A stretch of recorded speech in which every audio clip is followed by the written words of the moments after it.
하나님의 말씀 함께 보시겠습니다. 오늘 우리에게 주시는 하나님의 말씀은 로마서 4장 1절로 8절 말씀입니다. 로마서 4장 1절에서 8절 말씀을 봉독하겠습니다. 그런즉 육신으로 우리 조상인 아브라함이 무엇을 얻었다 하리요? 만일 아브라함이 행위로서 의롭다 하심을 받았으면 자랑할 것이 있으려니와 하나님 앞에서는 없느니라. 성경이 무엇을 말하느냐? 아브라함이 하나님을 믿음에 그것이 그에게 의로 여겨진 바 되었느니라. 일하는 자에게는 그 삭시 은혜로 여겨지지 아니하고 보수로 여겨지거니와 이를 아니할지라도 경건하지 아니한 자를 의롭다 하신 이를 믿는 자에게는 그의 믿음을 의로 여기시나니 일한 것이 없이 하나님께 의로 여기심을 받은 사람의 복에 대하여 다윗이 말한 바 불법이 사함을 받고 죄가 가려짐을 받은 사람들은 복이 있고 주께서 그 죄를 인정하지 아니하실 사람은 복이 있도다 함과 같으니라. 아멘. 이제 담임 목사님께서 나오셔서 로마서 4장 1절로 8절에 기초한 왜곡된 의의 교리 바로잡기 이런 제목으로 하나님 말씀 선포해 주시겠습니다. 모르는 분들은 왜 어르신이 사회를 보고 젊은 목사가 나와서 설교를 하나. 근데 제가 6살 위입니다. 네. 내가 고등학교 다닐 때 초등학생이었어요.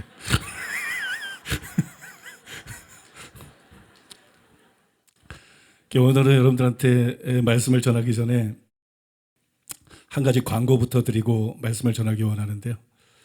제2예배 신설에 대한 겁니다. 제2예배 신설. 그 요한복음 6장에 보면 이런 말씀이 있어요. 68절에 시몬 베드로가 대답하되 주여 영생의 말씀이 주께 있사오니 우리가 누구에게로 가오리이까. 우리 성도님들이 댓글로도 많이 달고 또 우리 성도님들이 자주 하는 고백이죠. 근데 그때 모든 사람이 이렇게 고백했던 것이 아니고 반응이 두 가지였어요. 훨씬 더 많은 사람들이 60절에 보니까 제자 중 여럿이 듣고 말하되, 여럿이 듣고 말하되 이 말씀은 어렵도다. 누가 들을 수 있느냐? 그렇게 반응했어요. 그러고 난 다음에 예수님을 떠났어요. 66절에 보니까 그때부터 그의 제자 중에서 많은 사람이 떠나가고 다시는 그와 함께 다니지 아니하더라. 이렇게 기록되어 있습니다. 뭐가 좀 우리랑 매치가 되는 것 같죠? 우리 교회하고. 마치 이와 같이 제 설교가 어렵고 길다. 그렇게 느껴서 이렇게 반응하는 분들이 굉장히 많습니다. 그래서 성도님들 중에 설교가 너무 어렵고 길다. 그래서 타교에 간 많은 분들이 있어요. 또 가족들 중에도 이런 이유 때문에 타교에 다니는 그런 가족들이 있고 전도를 열심히 해서 전도를 했는데 걱정이 되는 거야. 우리에게 데려와가지고 살아남을까? 초신자가 과연 우리 목사님 설교를 듣고 견뎌내고 소화하고 이게 내가 이번에 생각해보니까 나도 의문스러워. 그래서 이제 고민하고 이런 분들이 있어요. 이게 여러분 고민뿐만이 아니라 이게 저의 오래된 고민이에요. 저도 오래도록 이것 때문에 고민을 했어요. 그리고 이 진리가 너무 중요하기 때문에 그 일을 안 할 수는 없고 영혼들을 위해서 전 세계 기독교에서 반드시 필요한 일이고 이건 너무너무 귀한 일이고 근데 또 이런 성도들은 도대체 어떻게 해야 될 것이냐. 한 영혼이 천하보다도 귀하고 우리 교회 한 사람은 한 사람은 아프리카 선교랑 세계 선교하고 연결이 되어 있기 때문에 다른 교회 성도들 10사람, 100사람 이상으로 한 사람이 귀한데 이것 때문에 빠져나가는 성도들을 도대체 어떻게 해야 되나. 제가 이 문제를 해결하기 위해서 제가 한 설교를 쉽고 짧게 다시 하는 열린 예배를 만들었어요. 그래서 이제 박미도 목사님에게 그 열린 예배를 맡겨서 박미도 목사님이 굉장히 열심히 수고를 해주시고 잘해주셨어요. 근데 아쉽게도 맨날 어렵다 그러더니 안 오더라고. 맨날 뭐 설교가 길다 어렵다 여기저기 들리는데 막상 열린 예배를 딱 열어놓으니까 닫힌 예배야. 뭐 별로 오지 않아. 10명 20명밖에 유명무실하게 돼버렸어요. 그래서 제가 그 예배 상황을 파악하고 이게 늘 마음에 걸리는 거예요. 늘 마음에 걸리고 걱정이 됐어요.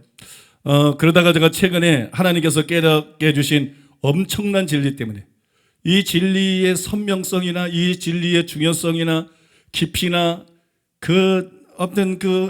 뭐라고 말을 못해.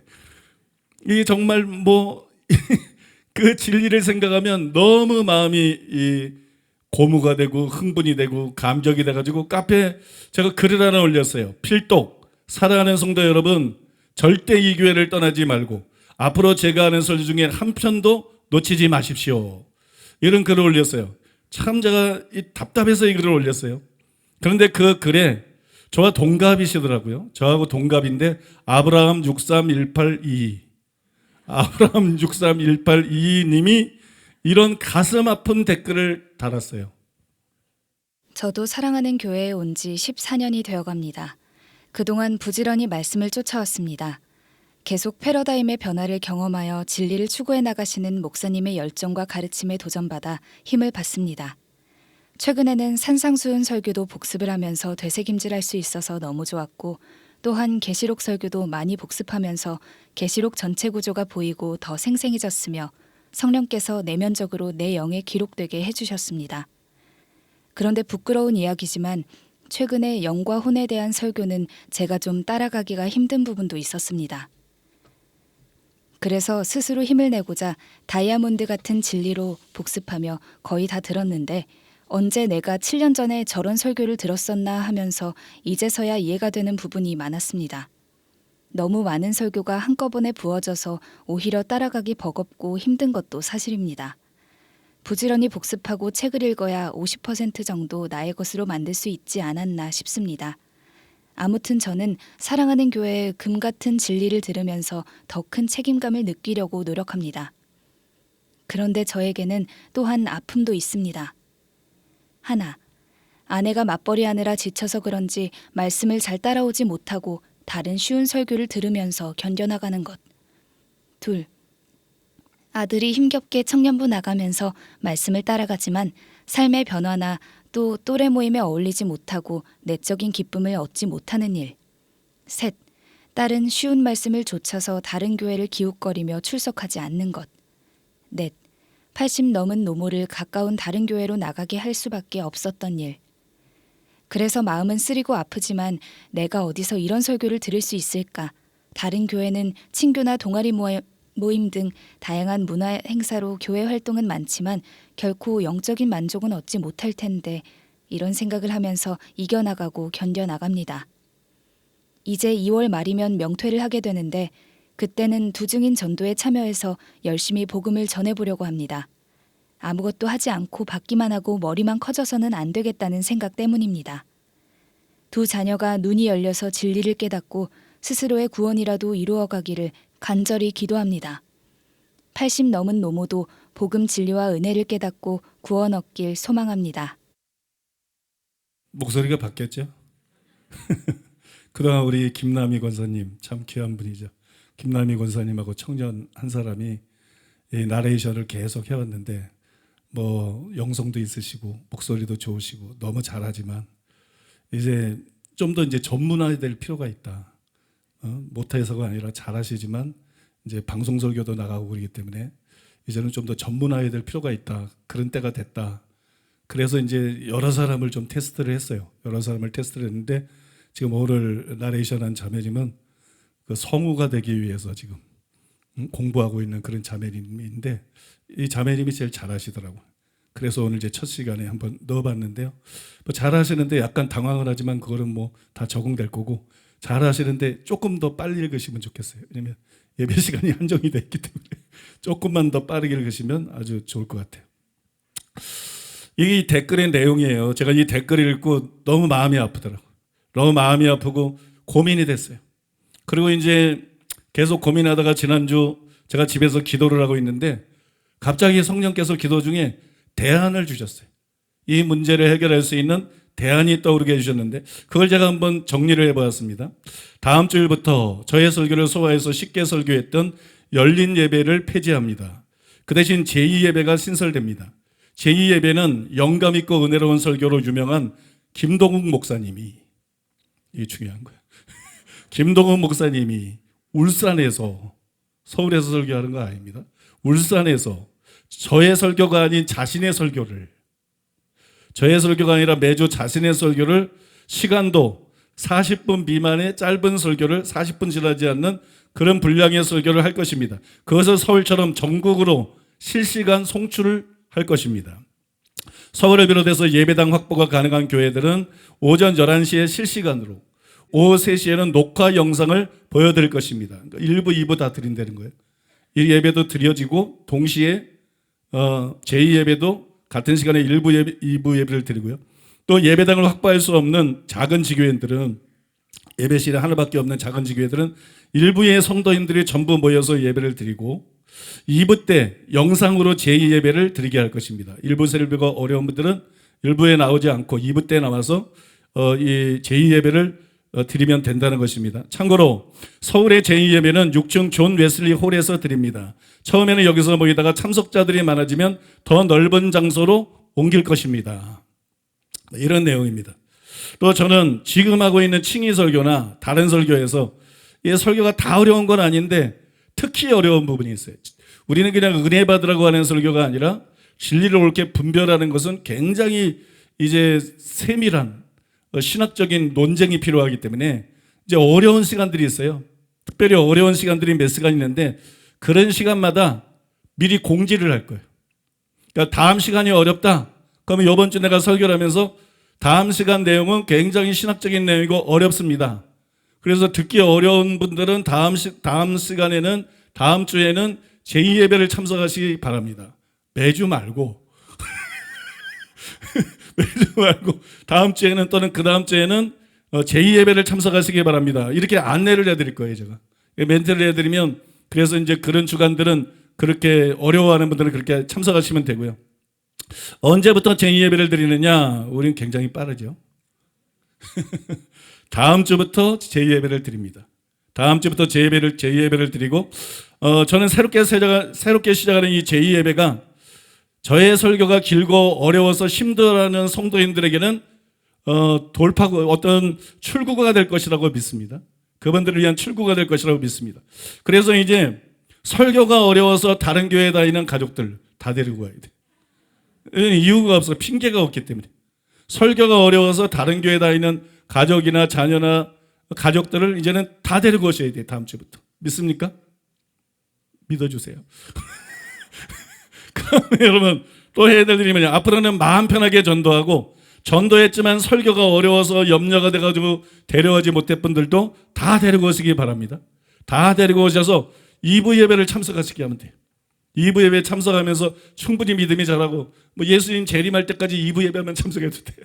아무튼 자기 취향대로요.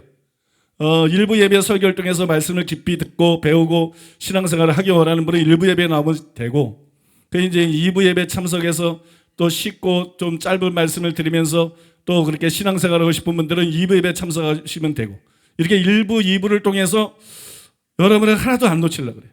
물고기를 다 잡으려고. 왜냐하면 아프리카 선교를 위해서 한 분 한 분이 굉장히 중요하기 때문에, 우리 교회 성도 한 사람 한 사람은 선교를 위해서 굉장히 중요하기 때문에 다음 주부터 그렇게 할 건데 여러분 아시고 그렇게 협력해 주시기를 바랍니다. 좋은 생각 아니에요? 하나님은 완전한 분이시고 오늘의 설교가 굉장히 짧은 날이거든요. 그랬더니 이걸 주시더라고. 오늘 설교가 상당히 짧은 날인데 이걸 주셔서 시간을 딱 맞춰. 오늘은 로마서 4장 1절에서 8절의 말씀을 본문으로, 로마서 4장 1절에서 8절에 기초한 왜곡된 칭의의 교리 바로잡기, 혹은 거짓 칭의의 교리 바로잡기, 또는 이단적인 칭의의 교리 바로잡기, 뭐 이런 제목으로 하나님의 말씀을 나누겠습니다. 요즘 우리가 창세기 15장 6절을 살펴보고 있어요. 신약에 나오는 이 칭의의 교리, 이 개신교의 복음의 뿌리가 뭐냐 그러면 창세기 15장 6절하고 하박국 2장 4절이거든요. 그래서 창세기 15장 6절이 진짜 어떤 의미인가, 그거를 이제 신약에서 신약 저자들이 3번을 인용을 했는데, 그걸 인용할 때는 이해하고 인용한 것이기 때문에 이런 신약 저자들의 인용을 통해서 정말 창세기 15장 6절은 어떤 의미인가, 그걸 살펴보고 있는데, 지난 시간까지 2시간에 걸쳐서 갈라디아서 3장 6절에서 그 구절을 인용한 것을 우리가 살펴봤고, 굉장히 흥미있는 시간이었죠. 굉장히 흥미로운 그런 시간을 가졌습니다. 자, 오늘은 창세기 15장 6절을 신약 성경에서 두 번째 인용한 것인데요. 로마서 4장 3절 말씀이에요. 성경이 무엇을 말하느냐? 아브라함이 하나님을 믿음에 그것이 그에게 의로 여겨진 바 되었느니라. 자, 이게 두 번째 인용인데요. 이 두 번째 인용 다음에 보면 이런 말씀이 기록이 되어 있습니다. 로마서 4장 4절로 8절. 일하는 자에게는 그 삭시 은혜로 여겨지지 아니하고 보수로 여겨지거니와 이를 아니할지라도 경건하지 아니한 자를 의롭다 하시는 이를 믿는 자에게는 그의 믿음을 의로 여기시나니 일한 것이 없이 하나님께 의로 여기심을 받는 사람의 복에 대하여 다윗이 말한 바 불법이 사함을 받고 죄가 가리어짐을 받는 사람들은 복이 있고 주께서 그 죄를 인정하지 아니하실 사람은 복이 있도다 함과 같으니라. 여러분 많이 궁금했던 말씀 아닌가요? 성경 읽으면서 아마 이거는 궁금해했던 분들이 많을 것 같아요. 제가 궁금한 걸 성도님들이 궁금해하지 않을 때가 많은데 이거는 궁금해했던 분들이 굉장히 많거든요. 여기 나오는 이 말씀 때문에 이런 내용 때문에 이 말씀들이 설교자들에 의해서 악용이 되고 있어요. 굉장히 많이 악용이 됩니다. 그 다음에 이 말씀들은 우리를 당황하게 만들어. 너무 당혹스러워. 회개해야 구원받는 거 아니야? 행함이 따르는 산 믿음을 가져야 구원받는 거 아니야? 근데 뭐 일을 아니할지라도 뭐 경건치 아니한 자를 의롭다 하고, 그죠? 이래서 굉장히 우리가 혼란스럽거든요. 누가 의롭다함을 받죠? 여러분 누가 의롭다함을 받아요? 회개하고 믿는 사람이죠.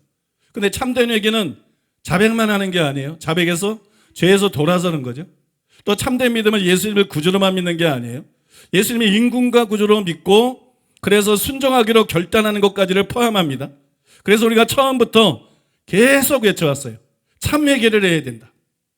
참회개를 해야 된다. 지옥에 가는 크리스천들, 그게 크리스천이 지옥 간다는 얘기가 아니라 가짜 크리스천들이 지옥 간다, 그 얘기거든요. 참회개를 하지 않은 사람이 지옥에 간다. 그건 뭐 그 안에 교회 안에 너무 많기 때문에. 참된 믿음을 갖지 않은 사람들이 지옥에 간다. 그래서 우리는 처음부터 참회개를 하고 참믿음을 가져야 의롭다함 받을 수 있다, 그렇게 외쳐왔어요. 근데 여기 뭐라고 나오냐 그러면 일을 아니하고 경건치 아니한 자를 의롭다 하시는 이, 하나님이 그렇게 소개하고 있어요.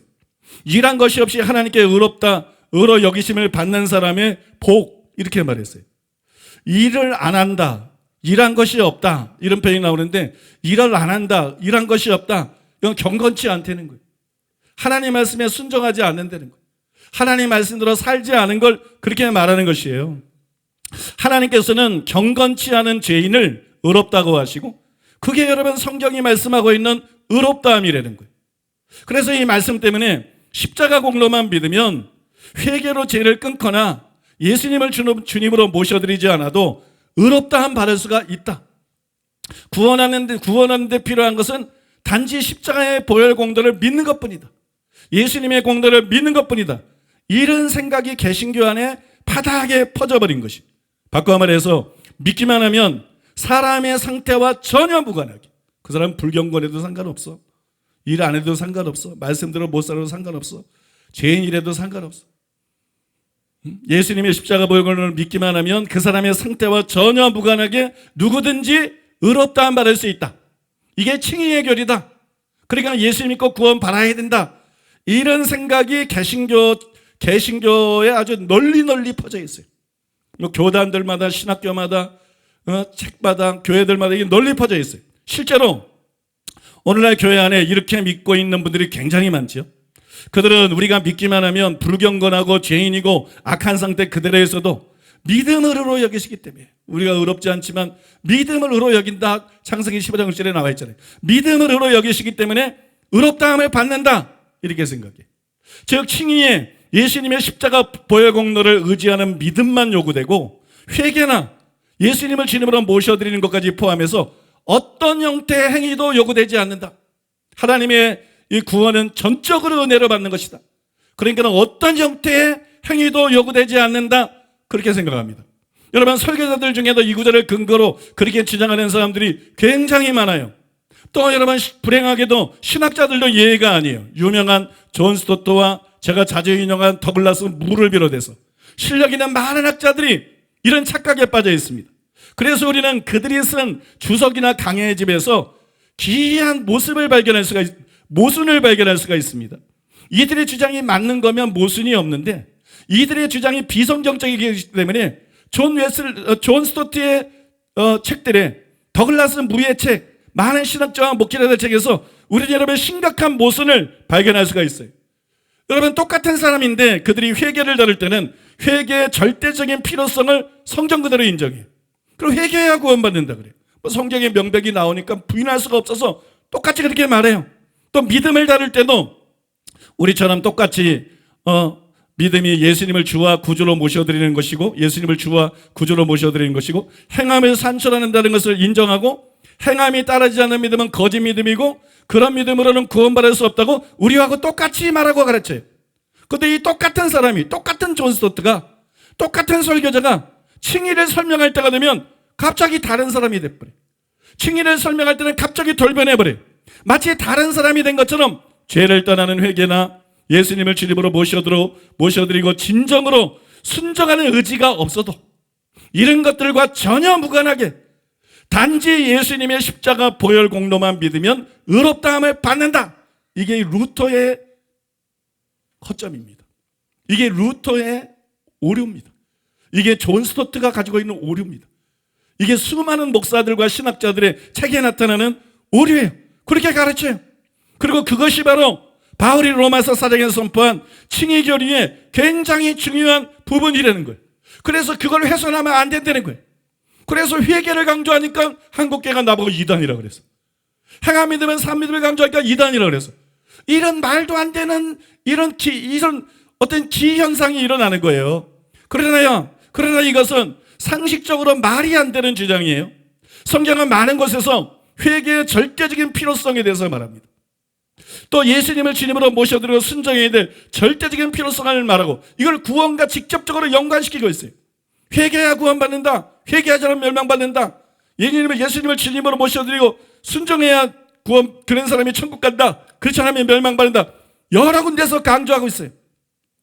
그런데 같은 성경이 칭의의 교리를 설명하면서 갑자기 이 모든 것을 무효로 만들어버리고, 이 모든 걸 부정해버리고, 오직 십자가만 의지하면 의롭다함 받는다, 이렇게 말한다 그러면 성경을 어떻게 믿을 수 있겠어요?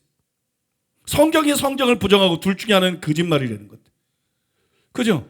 둘 중에 하나는 거짓말이라는 건데 우리가 어떻게 성경 하나님의 말씀으로 받아들이고 여러분 성경을 어떻게 믿을 수 있어요? 이거는 명백한 모순이라는 말이에요. 그래서 이때는 이렇게 전하고 저 때는 저렇게 전하는 이것은 그들이 성경을 이해하지 못하고 무지하다는 것을 드러내는 것이지, 그게 여러분 진리가 아니라는 것이에요. 그런데도 많은 신학자와 설교자들이 이런 엉터리 주장을 펼치고 있고, 그 엉터리 주장을 펼치면서 도리어 뻔뻔하고 의기양양해져 가지고 자신들이야말로 성경적인 칭의복음의 수호자다, 바울복음의 수호자다 그러면서 회개를 강조하는 사람을 매도하고, 행함 있는 산 믿음을 강조하는 사람을 매도하고, 예수님 말씀하신 그대로 아버지 뜻대로 전에 천국에 들어간다면 이단인 것처럼 공격을 하고, 이게 지금 한국교회의 현실이고 개신교회에게 병폐거든요. 이게 개신교회 병폐예요. 여러분, 얼마나 답답하고 안타까운 현실인지 몰라요.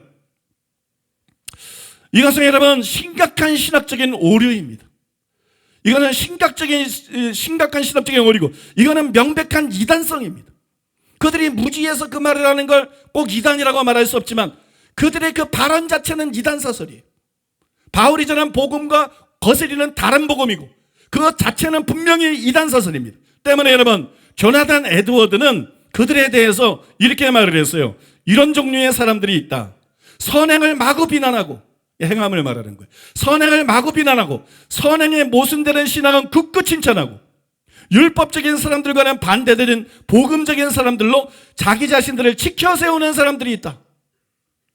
그리고 그리스도의 복음과 거저 주시는 은혜를 전파한다고 과시하는 사람들이 있다. 그들은 거저 주시는 은혜의 복음에 대한 가장 큰 적들 중에 일부이며 순수하고 겸허한 기독교를 반대하는 가장 위험스러운 반대자들이야. 이런 사람들은 복음의 적이다. 이런 사람들은 복음의 적이다. 이런 사람들은 가장 위험한 사람들이다. 누구에게? 자기 자신에게, 영혼들에게, 성도들에게. 이건 수많은 성도들 속여서 지옥 보낼 수 있는 거기 때문에 가장 위험한 자들이다. 또 여러분, 로이드 존즈도 전도설교라는 책에서 같은 지적을 했어요. 참으로 슬프게도 얼마나 많은 분들이 그 위대한 성경적 교리인 믿음에 의한 칭의 교리만을 가지고 씨름한 나머지 그들 자신에게도 파멸을 초멸했는지 파멸을 자초했는지 모릅니다.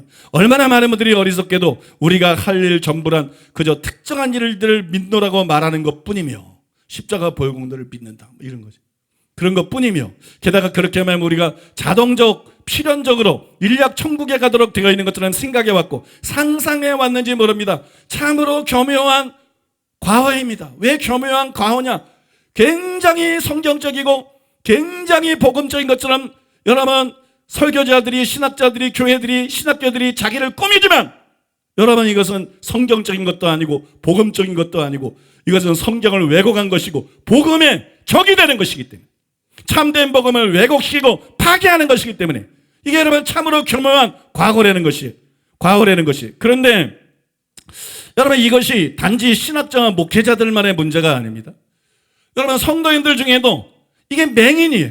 이렇게 가르치는 신학자 설교자는 예수 이름으로 말하지만 착하면 착한 맹인, 인격이 훌륭하면 인격이 훌륭한 맹인, 사랑이 많으면 사랑이 많은 맹인, 못된 맹인만 못 보고 구렁텅이 인도에 뒤따르는 사람이 구덩이에 빠지는 게 아니고 그 목사가 얼마나 훌륭하든지 이런 엉터리 복음을 전하면 여러분 수많은 신자들이 지옥에 갈 수밖에 없는 거예요. 믿습니까? 여러분 우리가 이런 맹인을 따르는 맹인 신자들이 너무나 많다는 거예요. 그 결과 예수님께서 만일 맹인이 맹인을 인도하면 둘이 다 구렁텅이에 빠지리라 신이 경고했음에도 불구하고 여러분 분별 없이 맹인들을 따르다가 그게 진짜 복음인 줄 알고 그렇게만 믿고 엉터리로 신앙생활하다 지옥 가는 그런 목회자나 신자들이 한둘이 아니고 부지기수라는 거예요. 교회 안에 너무 많다는 거예요. 참으로 슬프고 참담한 상황입니다. 때문에 저는 아주 어렸을 때부터 오늘 본문을 읽은 이 말씀의 진짜 의미가 뭔지를 알고 싶었어요. 이 말씀의 진짜 의미는 뭘까? 이 말씀의 의미가 너무 오래도록 궁금했어요. 여러분 그리고 수십 년이 지났어요. 수십 년 동안 설교를 듣고 책을 읽고 또 나름대로 씨름하고 연구를 했지만 도무지 알 수가 없어요. 바울은 왜 이렇게 말했을까? 딴 데서는 자기가 회개와 믿음을 전했다 그러고 딴 데서는 예수님을 주님으로 모셔드려야 된다 그러고 바울이 여기서는 도대체 왜 이렇게 말하고 있는 것일까? 물론 여러분 저 나름대로의 고민하면서 답을 가지고 있지만 그 답이 완전하지 않다는 것을 저 자신도 제 스스로도 알고 있었어요. 그래서 이것 때문에 굉장히 궁금해하고 오랫동안 마음고생을 했는데요. 그런데 약 2년 전쯤이었어요. 약 2년 전쯤에 제가 성경을 읽고 있는데 갑자기 순간적으로 이 구절들이 완벽하게 이해가 되는 거예요. 완벽하게 이해되고 뭐 의문의 여지가 없어. 그래서 얼마나 속이 후련하고 얼마나 속이 시원하고 감사하고 바울이 이 얘기를 한 거구나. 이 말씀의 뜻은 이것이구나. 그런데 많은 사람들이 그걸 간파를 못하고 엉뚱하게 오해를 한 것이구나. 그걸 알게 됐어요. 여러분 이 구절이 어떤 뜻인지 궁금하시죠? 몹시 궁금하십니까? 다음 시간에 볼까요? 이 구절이 궁금하시죠? 어떤지? 그럼 잘 들어보시기 바랍니다. 저는 그날 이 단락을 제대로 이해할 수 있는 키가 있다는 것을 알았어요. 이 말씀은 그냥 읽으면 무슨 얘기하는지 모른다. 자기 프레임에 의해서 자기 어떤 선입견이나 기존 관념을 갖고 있기 때문에 이 말씀을 그냥 읽으면 무슨 뜻인지 모르고 이 말씀을 제대로 이해할 수 있는 키가 있다. 이 말씀을 제대로 이해할 수 있는 키가 뭐냐? 그게 바로 따라해 볼까요? 여겨진 바. 여겨진 바 되었느니라. 3절에 이렇게 나오잖아요. 아브라함이 하나님을 믿음에 그것이 그에게 의로 여겨진 바 되었느니라. 이게 키예요. 이게 포인트예요. 여겨진 바 되었느니라. 그날 성경을 읽을 때 갑자기 이 단어가 튀어나오는 것처럼 제게 클로즈업 되었어요. 동시에 순간적으로 이 단락이 무슨 뜻인지 전혀 의문이 없이 밝게 이해가 됐어요. 완전하게 이해가 됐어요. 그 뒤에 제가 주석들을 읽어봤습니다. 그리고 여러분 많은 학자들이 저와 같이 여긴다라는 단어에 주목했다는 것을 발견했어요. 학자들도 여긴다라는 단어에 주목을 했다. 예를 들어서 더글라스 분은 이렇게 썼어요. 바울이 관심을 갖는 것은 특히 여기심의 성질이다. 이 단락에 대한 여기심의 성질이다. 그러면서 여기심이 키워드다. 이 단락을 이해할 수 있는 키워드다. 정곡을 찔렀어요. 또 토마스 슐라이너도 이렇게 썼어요. 믿는 것과 일하는 것 사이의 대립은, 일하는 것은 행위죠. 일을 안 한다는 것은 죄 짓는 거고, 일한다는 것은 말씀대로 사는 것을 말하는 거예요. 여기서. 그래서 믿는 것과 일하는 것 사이의 대립은 로기제스타이, 이게 여기다라는 단어입니다. 여기다의 의미의 빛을 던져주는데 이 단어는 사정에서 중요한 역할을 한다. 오스본 거는 뭐 좀 생략하고, 또 심지어는 존 스토트도 이렇게 썼어요. 존 스토트 주석에 보니까 바울이 창세기 15장 6절을 인용한다. 아브라함이 하나님을 믿음에 이것이 저에게 의로 여기신 바 되었느니라. 그리고 나서 4절이나 5절에서 여기다는 동사의 의미를 찾아낸다. 그럼 여기에서 그 말을 처음으로 사용하며 다음 6구절에서 5번 사용한다. 계속 여긴다라는 말을 하고 있다는 거예요. 계속 여긴다라는, 이게 무슨 얘기냐? 여긴다라는 말을 설명하고 있는 거예요. 우리가 본문으로 읽은 거는 뭘 설명하냐면 여긴다라는 설명. 그래서 여러분, 우리는 여긴다라는 단어에 집중을 해야 돼. 그 다음에 그거를 키로 삼아야 돼. 그리고 이 단락의 참뜻이 무엇인지를 이해해야 되는데, 그런데 여러분 참 안타깝더라고. 저는 참 안타깝게도 말한학자들이 이 단락을 이해하는 키가 되는 것이 여긴다라는 단어인데, 이 여긴다라는 단어에 주목하고도 이 단락을 바르게 이해하는 데 실패하는 걸 보았어요. 대부분의 주석이 그렇습니다. 극히 일부를 빼는 것. 대부분의 학자와 대부분의 주석들이 여긴다라는 단어가 키워드인 걸 아는데 거기에 주목하고도 실제 해석에서는 실패하고 말았어요. 왜냐하면 교리적인 프레임 때문이에요. 항상 선입견이 문제입니다. 고정관념이 문제입니다. 교리적인 프레임 때문에 하나님이 여긴다가 뭐예요? 하나님이 아브라함의 믿음을 의로 여겼다, 그거잖아요. 그 여긴다잖아요. 하나님이 아브라함의 믿음을 의로 여겼다. 그러니까 하나님은, 그래서 여기서 이제 여긴다라는 첫째를 맞추면서 학자들이 무슨 생각이냐면, 그러니까 율법의 행위로 의롭다 안 받는 것이 아니라 믿음으로 의롭다 안 받는다. 이거는 맞아요. 율법으로 행위로 의롭다 안 받는 게 아니라 믿음으로 의롭다 안 받는다. 여기서 생각이 딱 끝나버린 거예요. 아, 율법의 행위가 아니라 믿음으로 의롭다 안 받는 것을 설명하. 여기서 끝나면 괜찮게. 여기서 끝나면 괜찮게. 뭐 문화 어떤 학자들은 아주 좀 병적이야.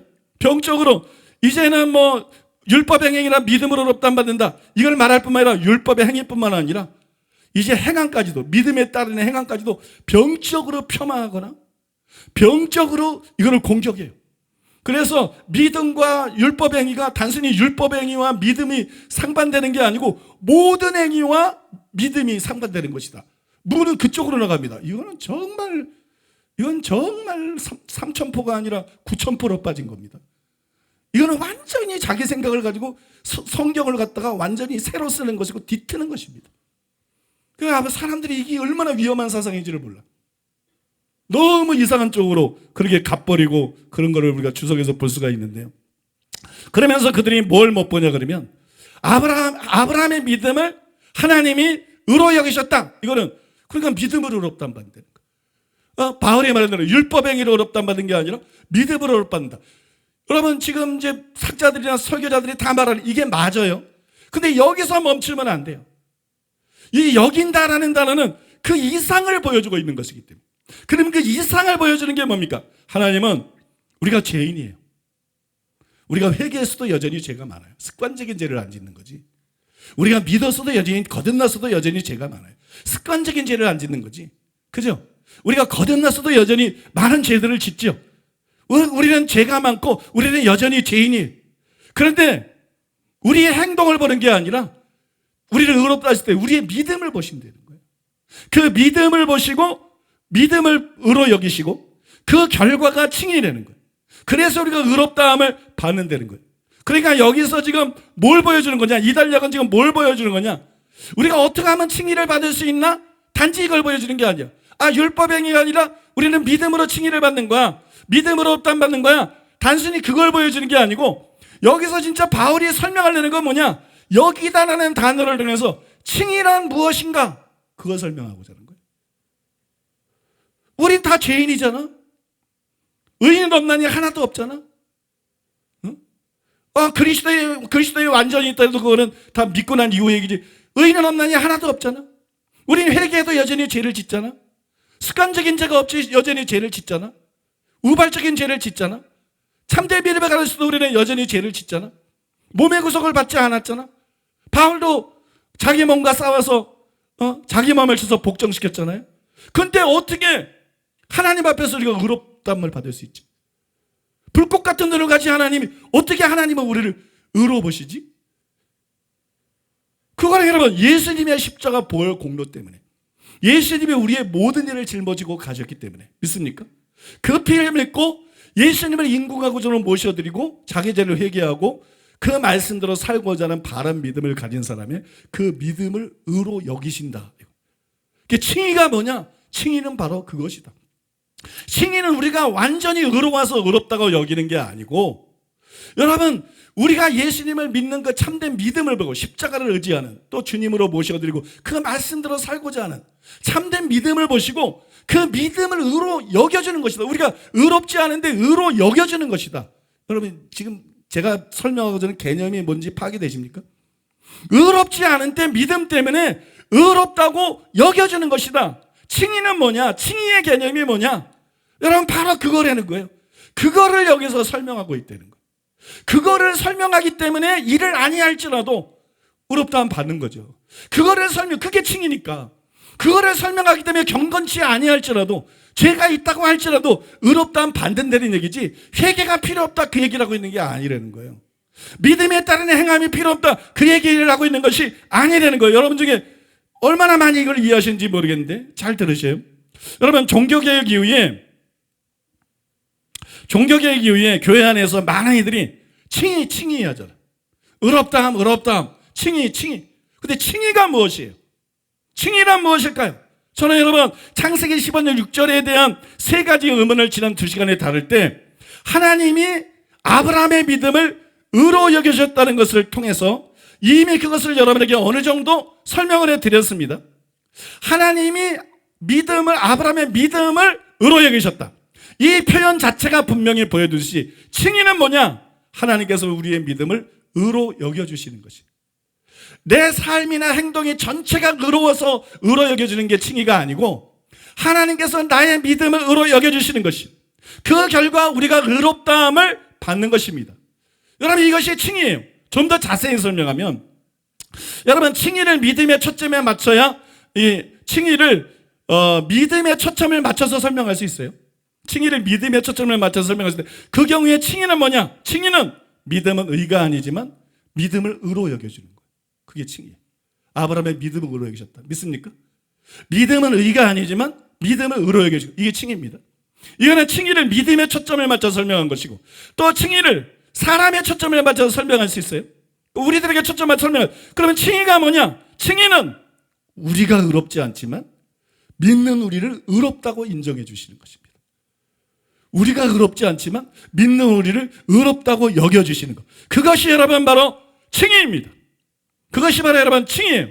여기서 여러분 원고에 없는 얘기지만 중요한 얘기를 하나 하겠는데, 제가 굉장히 존경하는 선배님이 한 분 계신데, 그분이 저하고 굉장히 가깝게 지내다가 지금은 서로 이렇게 결별한 상태예요. 저는 여전히 그분이 좋은 분이라는 걸 알고 훌륭한 분인 걸 알고 또 존경하는 마음을 갖고 있어요. 그런데 여러분 그분하고 나하고 왜 결별이 됐느냐? 그분은 칭의가 의롭게 사는 거라는 거예요. 성령을 받아가지고 의롭게 사는 거, 예수님 믿고, 그게 칭의라는 거예요. 근데 나는 그거 칭의 아니라는 거예요. 그게 칭의가 아니고 예수님의 십자가를 보혈 공로로 의롭다함 받는 게 칭의라는 거예요. 단지 회개하고 예수 믿을 때 예수님 십자가, 근데 그분은 거기에 완전히 꽂혀 있어.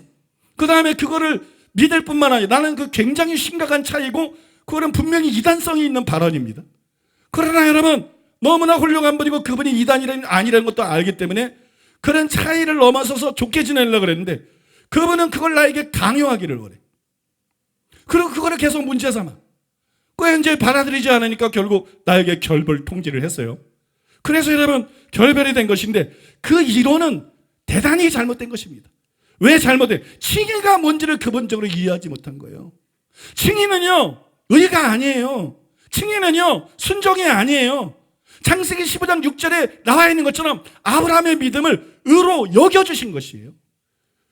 의롭지 않은데 의로 여겨주신 것이에요. 근데 하나님께서 갈라디아서 3장 8절에 한 것처럼 아브라함에게 복음을 전했어요. 천하 만민이 너로 말미암아 복을 받으라. 천하 만민이 너로 말미암아 복 받는데 왜 그게 복음이냐? 그 천하 만민이 복 받는 것은 아브라함의 후손을 통해서 이루어질 것인데, 그 후손 중에 메시아가 나오기 때문에, 그 메시아가 세상 모든 죄를 짊어지시고 십자가에서 대속제물이 되어서 속죄를 이루기 때문에. 믿습니까? 하나님께서 우리의 믿음을, 우리가 의롭지 않지만 하나님께서 우리의 믿음을 의로 여겨주시는 근거가 뭐냐? 바로 예수님의 십자가의 대속의 죽음인 것입니다. 믿습니까? 이 피가 우리에게 효과를 나타내기 위해서 성경에서 조건으로 내건 게 뭐냐? 회개와 믿음인 것입니다. 회개와 믿음. 그 회개는 자백만 하는 게 아니라 죄를 떠나는 것이고, 그 믿음은 예수님의 십자가만 의지하는 게 아니라 예수님의 십자가의 피는 우리의 죄를 사했을 뿐만 아니라 또 우리를 그 피로 사서 하나님께 드렸다. 우리를 사셔서 그분이 우리의 주인이 되셨다고. 그래서 우리는 내 맘대로 사는 게 아니라 그분 말씀대로 살겠다고 결단하는 거, 여기까지가 믿음입니다. 믿습니까? 그래서 이런 사람들은 하나님의 말씀대로 삽니다. 그런 사람들이 심판날 마지막 때 정죄를 받지 않고 여러분 아직의 칭의, 궁극적인 구원, 궁극적으로 의롭다함을 받습니다. 그러나 칭의라 그러는 것은 처음에도 그렇고 마지막도 그렇고 임의의 칭의도 그렇고 아직의 칭의도 그렇고 내가 의롭게 사는 걸 말하는 게 아닙니다. 내가 의롭게 사는 걸 말하는 게 아니고 참 예수님의 십자가 보혈 공로 때문에. 믿습니까? 예수님의 십자가 보혈 공로 때문에 나의 참된 믿음을 보시고 그 믿음을 의로 여겨주시고 나를 의롭다고 인정해 주시는 것입니다. 여러분, 이게 칭의의 기본적인 개념이래요. 그러니까 아무리 복잡한 신학자들의 말을 하고 아무리 복잡한 성경 구절이냐 하고 아무리 문법을 들이대고 아무리 문맥을 들이대도 그거는 분명히 성경에서 벗어난 위험한 잘못된 가르침이에요. 믿습니까? 그래서 여러분 분별이 되셔야 돼요. 분별이. 이거를 요새 내가 성령께서 나에게 계속 말씀하셨는데 오늘 설교 하나 나오기 전에 저기 앉아있는데 성령께서 다시 말씀하는 거야. 다시 선명하게. 야, 칭의는 이런 거야. 그 가르침은 대단히 성경에서 벗어난 것이야. 뭐 그분은 훌륭하고 좋은 분이지만 그 가르침은 잘못된 것이야. 내가 그것 때문에 같이 갈 수 없는. 나는 누구를 상대로든지 진리는 타협하지 않습니다. 다른 거는 타협하고 다른 거는 숙여도 진리는 타협하지 않아요. 왜냐하면 하나님의 말씀은 천천그음보다 중요한 것이에요. 쉽게 내버리시는 것이 아니에요. 하나님의 말씀은 나아가서 생명의 말씀입니다. 생명의 말씀. 장로들, 감도들의 자격이 뭐냐? 지키는 거예요. 말씀을 지키는 거, 순종하려는 게 아니에요. 사도 바울이 받은 그 복음과 메시지를 고수하려는 거예요. 예수님이 주신 거, 성경 저자들이 신약 성경에 주신 그 기독교의 근본적인 복음과 진리를 고수하려는 거예요. 그래야 진짜 목사라는 거예요. 여러분 믿습니까? 칼빈교리의 앵무새처럼 떠버리면서 진짜 목사가 아닙니다. 여러분, 루터 주장 떠버리면서 목사고 개혁신학 장로교결이 떠버리면서 이게 목사가 봉사가 아닙니다. 여러분, 예수님, 바울, 신약 사도들에서 신약 성경에 나타난 그 복음을 옳게 분별하고 그거를 전하는 게 진짜 목사인 것이에요. 그걸 그대로 전하는 것이, 타협하지 않고 전하는 것이, 목숨 걸고 그걸 지키는 것이, 그게 목사인 것입니다. 목사님, 여러분, 진리의 목을 내건 사람이 목사인 것이에요. 여러분 믿습니까? 혹시 여러분들이 아직도 그걸 오해하고 있는 분이 있을까봐, 또 이런 거를 또 분별 없이 따르는 사람들도 있기 때문에 그런 목사들도 좀 깨어나라고 제가 이 시간에 좀 막간을 이용해서 그 말씀을 드렸어요. 바쁜데. 칭의가 문제를 얘기했잖아요, 조금 전에. 그죠? 믿음에 초점 맞추면 믿음을 의로 여겨주시는 것이다. 나는 의롭지 않은데 믿음으로 여겨주시는 것이다. 사람에 초점 맞추면 나는 완전히 의로운 사람이 아닌데, 율법에 의롭다면 육체가 없어. 나는 내 행위로 완전하게 의롭다 하려도 습관적인 일은 없지만 그런 사람은 아닌데, 나의 믿음을 보시고 믿는 나를 의롭다고 여겨주시는 것이다. 여러분 믿습니까? 이것이 여러분 성경이 말하는 칭의예요. 그러면 여기서 묻겠습니다. 이게 중요한 것이에요. 하나님이, 아브라함이 하나님을 믿으니 하나님이 그것을 의로 여기셨다 그랬어요. 아브라함의 믿음을 의로 여기셨다. 그게 칭의죠. 근데 아브라함이 하나님을 믿을 때 온전히 의로웠을까요? 아브라함이 하나님을 믿을 때 죄가 하나도 없었을까요? 그는 완전했을까요? 아닙니다. 아브라함이 하나님을 믿을 때 창세기 보세요. 그는 처음에 완전하지 않았어요. 그러나 한동안 완전하지 않았어요. 아브라함은 죄가 있었습니다.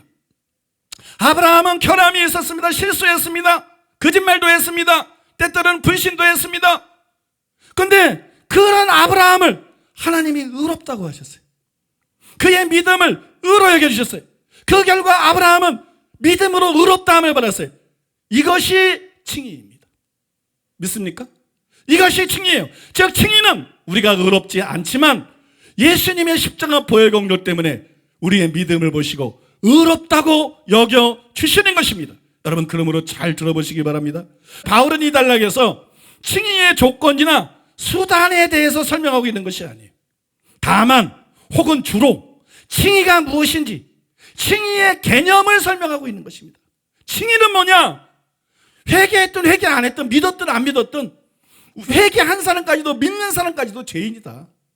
예수님의 십자가를 보공로로 의롭다고 여겨지는 다 죄인이다. 맞잖아요. 그죠? 회개했다고 죄인이 아닌 거 아니잖아. 믿었다고 죄인. 우리는 다 죄인이잖아.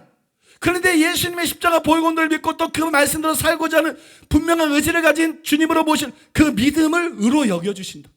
그래서 내가 완전히 의로운 건 아니지만 나를, 그러니까 이게 뭘 설명한 거예요? 칭의의 수단에 초점이 맞춰져 있는 게 아니에요.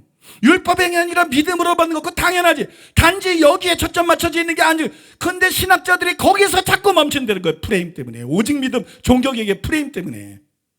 율법행위가 믿음으로 구합니다. 이것밖에 하나밖에 모르니까 항상. 둘을 모르니까 여기서 멈춘다는 거예요. 그러나 이것은 단순히 그걸 말하는 것이 아니고 칭의라는 것은 무엇인가? 그 개념을 설명하고 있다는 것입니다. 그렇기 때문에 여러분 이 단락은 칭의의 조건이나 수단에 대한 것인 칭의의 조건이나 수단에 대한 것이 죄를 얘기하는 것이나 예수님을 주님으로 모셔드려야 할 절대적인 필요성을 부인한 것이 아니라는 거예요. 왜냐하면 그것에 대한 것이 아니기 때문에. 수단이나 조건을 말한 것이 아니라 칭의의 개념을 뭔지를 설명하고 있는 것이기 때문에 칭의의 수단이나 조건에 해당되는 회개하고 죄를 떠나야 된다. 그 다음에 예수님을 주님으로 모셔드리고 분명히 순종하고자 하는 의지와 결단이 있어야 된다. 이거를 부정한 것일 수가 없다는 걸 지금 그거를 다루고 있지 않다는 것입니다. 여러분 믿습니까? 그러니까 이 말씀을 그냥 문자적인 표현만 보고 그런 뜻으로 말하면서 우리는 십자가 보혈공로만 믿으면 돼. 뭐 회개 그랬는데 뭐 회개해서 죄 안 떠나도 돼. 뭐 믿으면 순종이 따른다는데 순종이 따르면 좋지만 뭐 순종이 따르면 안 믿은 거 아니다. 예수님의 십자가 보혈공로만 믿으면 무조건 우리는 의롭다 한 거다. 이게 교회 안에 들어온 이단이라는 거예요. 이게 교회 안에 들어온 이단이고 이단 사설이라는 거예요. 여러분 믿습니까? 이단이 진짜 정통인 우리를 이단이라는 거예요. 자기들이 무지하기 때문에, 자기들이 하나밖에 모르기 때문에. 여러분 이해가 되십니까? 그러므로 이것은 절대로 그거를 부정한 것이 아니라는 거예요. 이제 이것을 염두에 두고 3절 이후를 보겠습니다. 4절이야 5절에서 바울이 이렇게 말했어요. 일하는 자에게는 그 삭시 은혜로 여겨지지 아니하고 보수로 여겨지거니와 이를 아니할지라도 경건하지 아니한 자를 의롭다 하시는 이를 믿는 자에게는 그의 믿음을 의로 여기시나니. 여러분 이제 설명을 듣고 이거를 보니까 이제 이게 보이지 않나요? 그전에 이게 뭐야 막 부대꼈는데 너무 이해가 돼. 일하는 자에게는 그 삭시를 은혜로 여기지 아니하고 보수로 여기거니와. 그럼 뭐 이거는 말씀대로 다 사는 자가 의롭다 한다는 건 당연해야 되는 거지, 그죠? 근데 일을 아니할지라도 말씀대로 못 사, 경건치 아니 말씀대로 못 사는 죄인들을 의롭다 하시기를 믿는 자에게는 그의 믿음을 의로 여기시나니. 이것은 앞에서 설명해드린 지금까지 3절을 설명해드렸잖아요. 이 3절을 설명하고 3절과 같은 의미예요. 칭의가 의롭지 않은 자를 의롭다고 여겨주시는 것이라고 말하고 있는 내용입니다. 3절도 지금 이 4절 5절도 똑같은 내용이에요. 칭의는 다른 게 아니라 의롭지 않은 자를 그 믿음을 보시고 의롭다고 여겨주시는 것이다. 믿습니까? 칭의는 이런 것입니다. 그러므로 바울이 일하는 자에게는 그 삭스를 은혜로 여기지 않냐고 보수로 여기냐, 일을 아니할지라도 경건하지 아니한 자를 의롭다 하시는 믿는 자에게는 그의 믿음을 의로 여기시나니. 이게 맞는 말입니까? 맞는 말입니까? 맞는 말이죠. 100% 맞는 말이에요. 칭의는 그런 거니까. 믿습니까? 우리가 뭐 말씀대로 다 의롭게 살고 우리가 죄가 없고 그래야 의롭다함을 받는 게 아니고, 회개를 했어도 죄가 있는 것이고, 참이됨에 가려서도 죄가 있는 것이고, 거듭나서도 죄가 있는 것이고. 여러분 그렇지 않습니까? 그러니까 여러분 믿음을 의로 여기신다. 이건 칭의를 설명한 것이고, 이 표현은 전적으로 옳은 것이, 그러나 회개를 부정하는 것이 아니죠.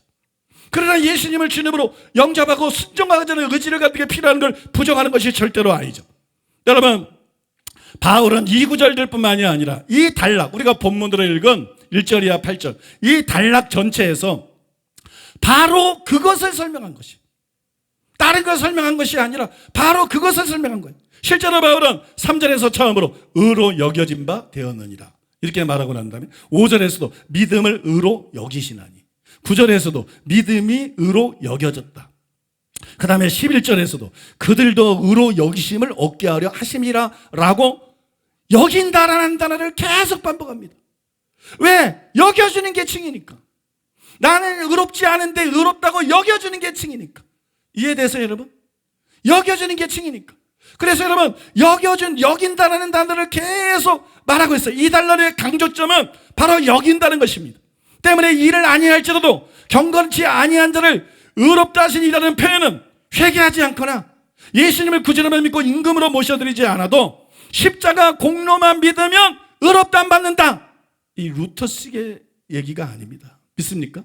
이런 얘기가 아닙니다. 그런 뜻이 아닙니다. 아브라함이 하나님을 믿으니 그의 믿음을 하나님께서 의로 여기신 것처럼 우리가 온전히 의로운 것은 아니지만 회개하고 예수님을 인구가 구주로 모셔드리면 십자가 보혈 공로로 의롭다고 여겨주신다. 이 칭의의 기본적인 뜻을 설명한 것입니다. 여러분 이해되시죠? 여러분 본문은 바로 그것을 설명한 것이.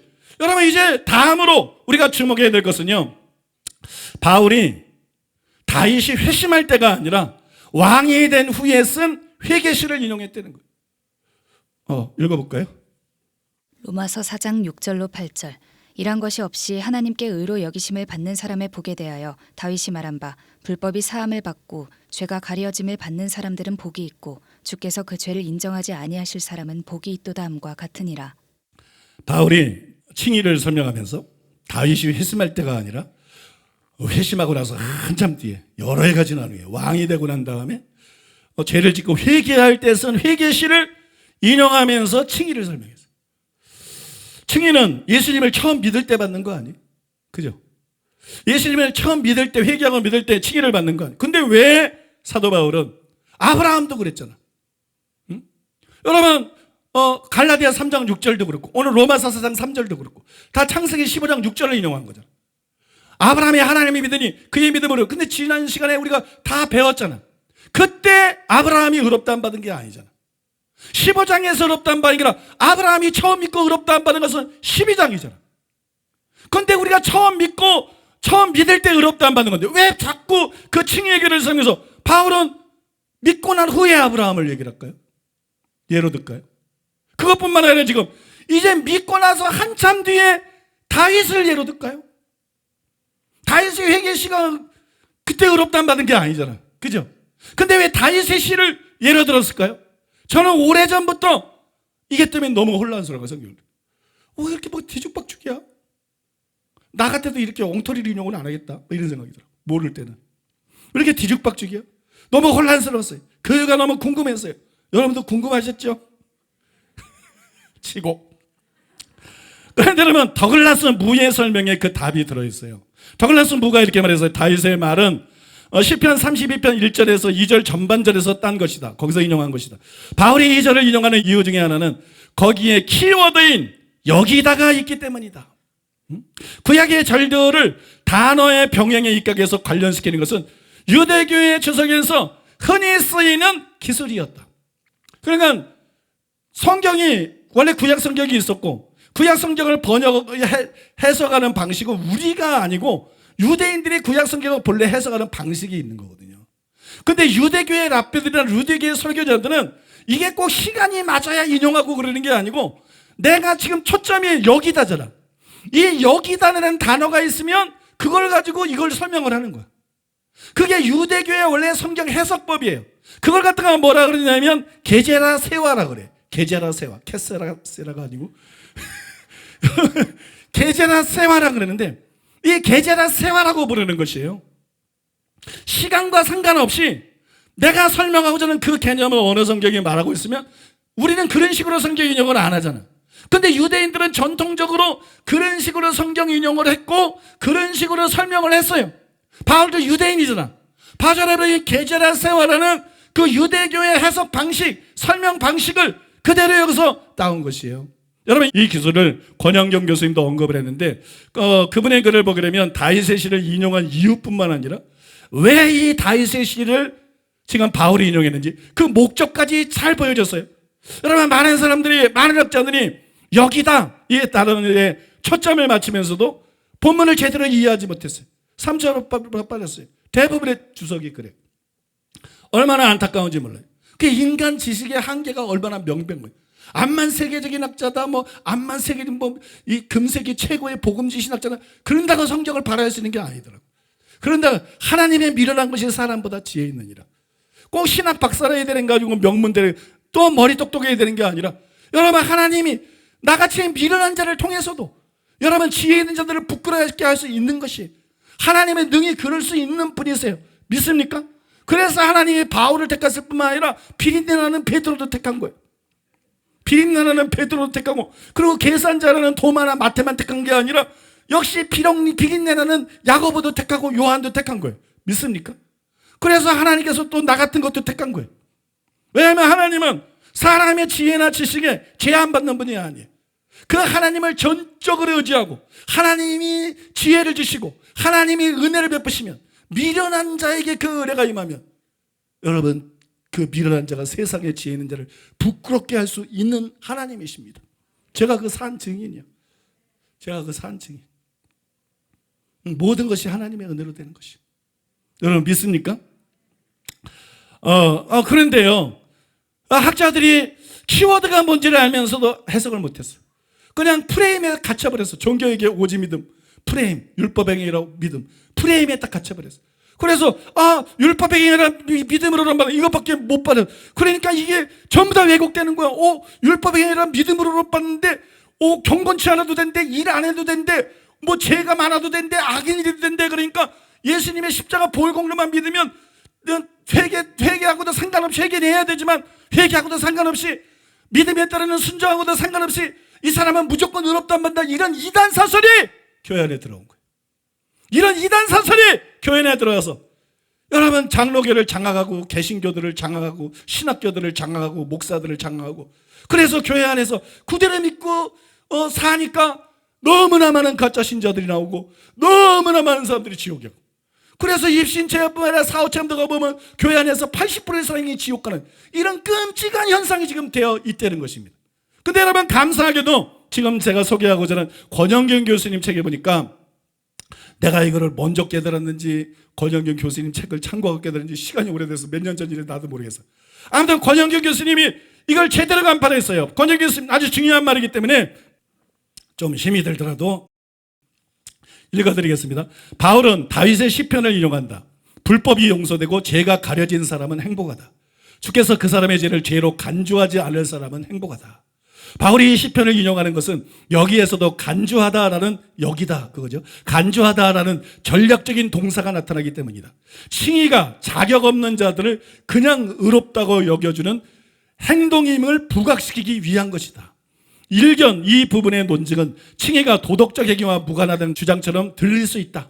6절의 행위들과 무관하게라는 표현은 분명 도덕적 행위를 의미할 수 있고, 칭의를 교용서로 묘사하는 시편 역시 도덕적 행위의 불필요함을 말하는 듯하다. 그래서 루터부터 존 스토트 유명한 신학자들이 그렇게 해석을 한 거예요.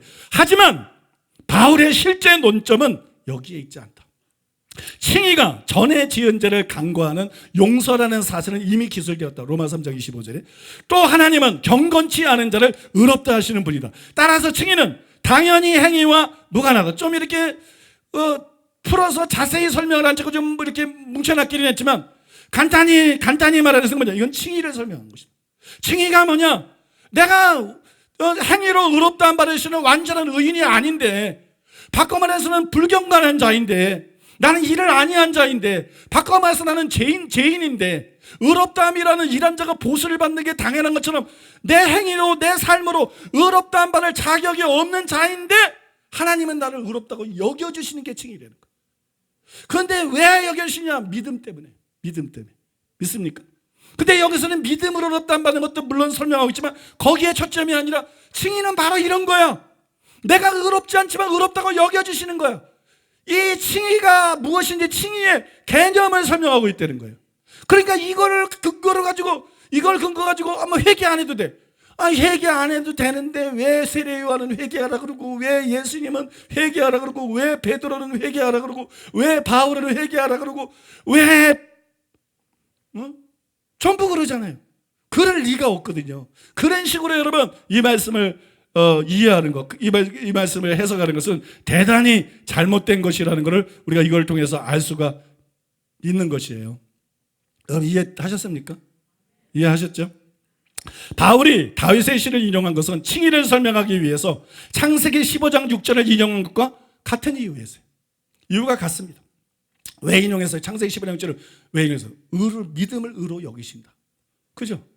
여기 마찬가지예요, 여러분. 믿음을 의로 여기신다는 것을 설명하기 위해서 다윗의 시도 인용한 것이에요. 그러므로 이 단락에 나오는 일을 안 하고 혹은 경건치 않다는 것은 회개를 하지 않고 예수님의 임금으로 모셔드리지 않은 상태를 뜻하는 것이 아니라는 것이, 지금까지 평생 죄인으로 살아온 죄 많은 죄인이고 또 지금도 율법행위로는 의롭다는 받을 수 없는 큰 죄인이지만, 회개를 했든 믿었든 지금도 율법행위로는 의롭다는 받을 수 없는 큰 죄인이지만 회개하고 믿으면 의로 여겨주시기 때문에 이 말을 한 것이지요. 그러므로 이 단락을 회개하지 않고 예수님을 주님으로 모셔드리지 않아도 십자가 보혈공로만 믿고 의지하면 의롭다함 받을 수 있다는 뜻으로 이해하는 것은 이 말씀에 대한 명백한 곡해고 여러분 대단히 잘못된 것이라는 거예요.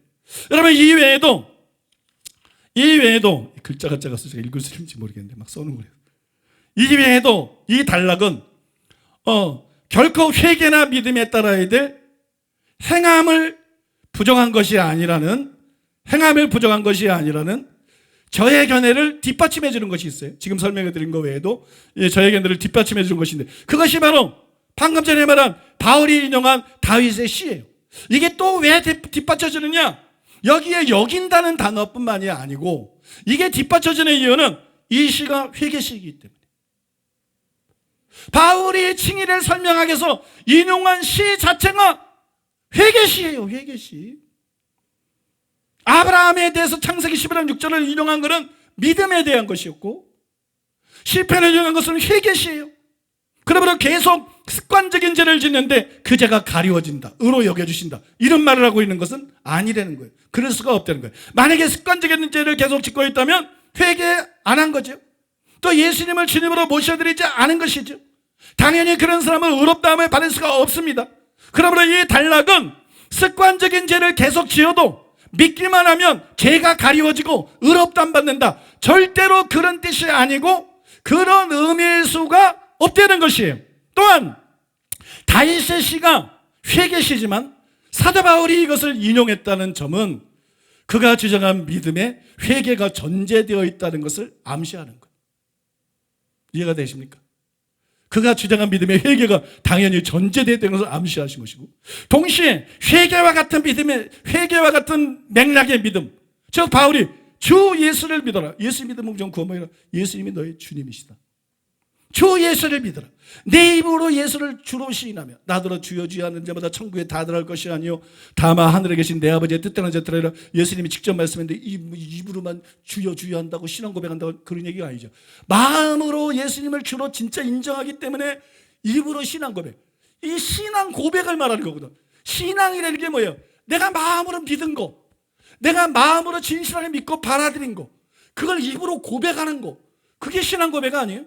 그러니까 너 예수님 주님이라고 말해봐, 너 예수님 십자가에 포로되 인정해, 너 분명히 말해서 너 구원 받아, 이거는 완전히 사기입니다.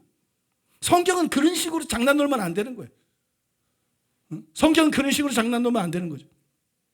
그러니까 주 예수를 믿으라 혹은 내 입을 예수로 주로 시인하며고 말한 그 예수님을 주님으로 말한 것에 나타나는 예수님을 주님으로 모셔드리는 믿음이 필요하다는 것을 암시하는 것이기도 하다는 거예요. 바울이 회개신 걸 알면서 인용했어요. 왜냐하면 그가 요구하는 믿음은 당연히 회개가 전제한 믿음이기 때문에 그걸 인용할 수가 있는 거예요. 그러면 회개는 다윗이 죄에서 떠난 것처럼 여러분 그렇기 때문에 믿음의 그 속성, 주님으로 모셔드리고 또 그런 믿음을 가져야 된다는 게 여기에 또 역시 암시가 되어 있다는 거예요. 바꿔 말해서 칭의의 조건으로 로마서 6장 17절에 나오는 마음으로 순종하는 것이 필요하다는 것입니다. 로마서 6장 17절에 앉아 몇 시간 후에 제가 그 전에 로마서 6장 7절, 8절을 한 2시간에 걸쳐서 자세히 설명, 그때는 이제 피난처를 열어드리겠습니다. 그때는 오늘처럼 말하는 게 아니기 때문에 피난처를, 로마서 6장 6절, 7절을 주석들이 단체로 잘못 해석하고 있기 때문에 나도 그걸 가지고 엄청 오래도록 씨름했는데 그 진짜 의미가 뭔지를 자세히 하기 때문에 그거는 로마서 6장 6절 7절만 2시간은 최소한 설명을 해야 돼. 그때는 이제 피난할 분들이 뭐 육중으로 피난할 분들이 하셔도 돼요. 그다음에 이제 그 뒤에 이제 로마서 6장 17절 18절을 얘기할 것인데 17절 18절 거기 마음으로 순종하여 그게 구원의 조건으로 나옵니다. 모르죠? 너희는 본래 죄의 종이더니 이렇게 돼 있어요. 너희가 본래 죄의 종이더니 본래 구원받은 사람은 아무도 없어. 문맥을 보더라도 본래 죄의 종은 뭐야? 구원받지 못한 사람입니다. 너희가 본래 죄의 종이 우리가 너희에게 전하여 준 바 교훈의 본을 마음으로 순종하여 잘 들으세요. 불신자야 구원받지 못한 자야 본래 죄의 종. 그런데 사도 바울이나 하나님의 종들이 너에게 전하는 교훈의 본을 마음으로 순종하여 죄에게서 해방되어 죄의 종이었어. 그런데 죄에게서 해방이 됐어. 의에게 종이 되었느니라. 이거는 성화를 말하는 게 아니야. 죄에게서 해방되어 의에게 종이 돼. 이 구원을 말하는 거야. 믿습니까? 근데 우리가 구원을 어떻게 받아요? 마음으로 순종해야 구원을 받습니다. 여러분 개신교 바뀌어야 됩니다. 내가 앞으로 3번째 인용을 하면서 여러분들이 아마 졸도할 거예요. 졸도할 거. 전혀 생각지 못한 성경이 진짜로 말하고 있는 게 뭔가 드러낼 것이기 때문에 해와 같이 밝게 드러낼 것이기 때문에 이거는 그거를 증거하는 한 조각이에요. 한 조각. 바울이 단순히 마음으로 믿는 믿음으로 어렵단 말이에요. 마음으로 믿는 믿음 안에 마음으로 순종하는 게 포함이 되어 있는 거예요. 마음으로 순종하는 게 없으면 마음으로 믿는 믿음이 아니야. 그건 믿음이 아니야. 바울이 말한 믿음은 믿어 순종케 하는 믿음이야. 로마서 1장에 나오는 1장. 근데 마음으로 순종하는 게 없으면 순종이 안 나타나. 믿어도 순종이 안 나타나. 야고보가 말한 믿노라고 행함이 없는 믿음이 되어버리고 그 믿음은 자기를 구원하지 못해요. 그 마음으로 순종하는 게 뭐냐? 나중에 제가 굉장히 섬세하게 설명할 것입니다. 굉장히 자세하게. 아주 꼼짝달싹 못하게.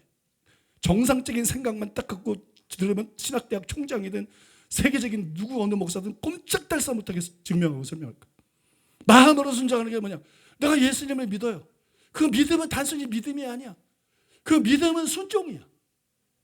그 믿음이 순종이야. 이게 무슨 얘기인지 아세요, 여러분? 내가 예수를 믿어. 그럼 죄를 회개해야 돼. 예수님의 십자가 보혈 공로를 믿고 내가 회개하면 그 죄를 용서받을 수 있는 걸 믿기 때문에 죄를 회개합니다. 근데 죄를 회개한다는 건 뭐야?